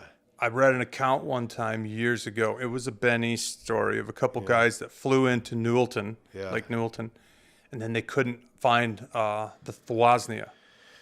Oh, yes. And then they finally found it, and they were like the first outsiders that had ever like floated the Thwasnia down to Hudson Bay, and it's like, it's in No Man's River as well. A Farley Mowat book too. Really? No Man's River. Yeah. So that lake is huge. There's nowhere even close to the closest road. There's a lodge on it, a fishing lodge, fly-in fishing lodge. It starts in the taiga forest, and the northern part of it is just in the tundra. It's so big, and then that river, the Thwasnia, I think is how you pronounce it, but it goes right to Hudson Bay. So it's a totally canoeable, paddleable river. There's rapids on it that can be portage. You're not forced to run anything crazy. And then you just have to figure out how you get back to somewhere by the time you get to Hudson's Bay, because when you get there, you're just like polar bears and there's no other kind of civilization. So you have to get like a boat pickup or some sort of plan for some sort of boat or charter or something at that point. But it would be extremely badass. Yeah, it'd be pretty epic. Yeah. I would do that one. Now, you do that one? I would do that. Oh, man, Absolutely. we got to do it. Let's do it. Let's do it. Okay. Yeah. All right, next summer. Got it. Okay. I'm free. All right. Well, maybe that's a good place to end this chat, man. Leave people with a cliffhanger. Thanks, Dave. Good seeing you, brother. You too, man. Really good having you on, man. Yeah, I appreciate it, and thanks for having us. You're welcome. Brooke's here, too. So Gonna get Brooke next, yeah. I say us, and there's just me.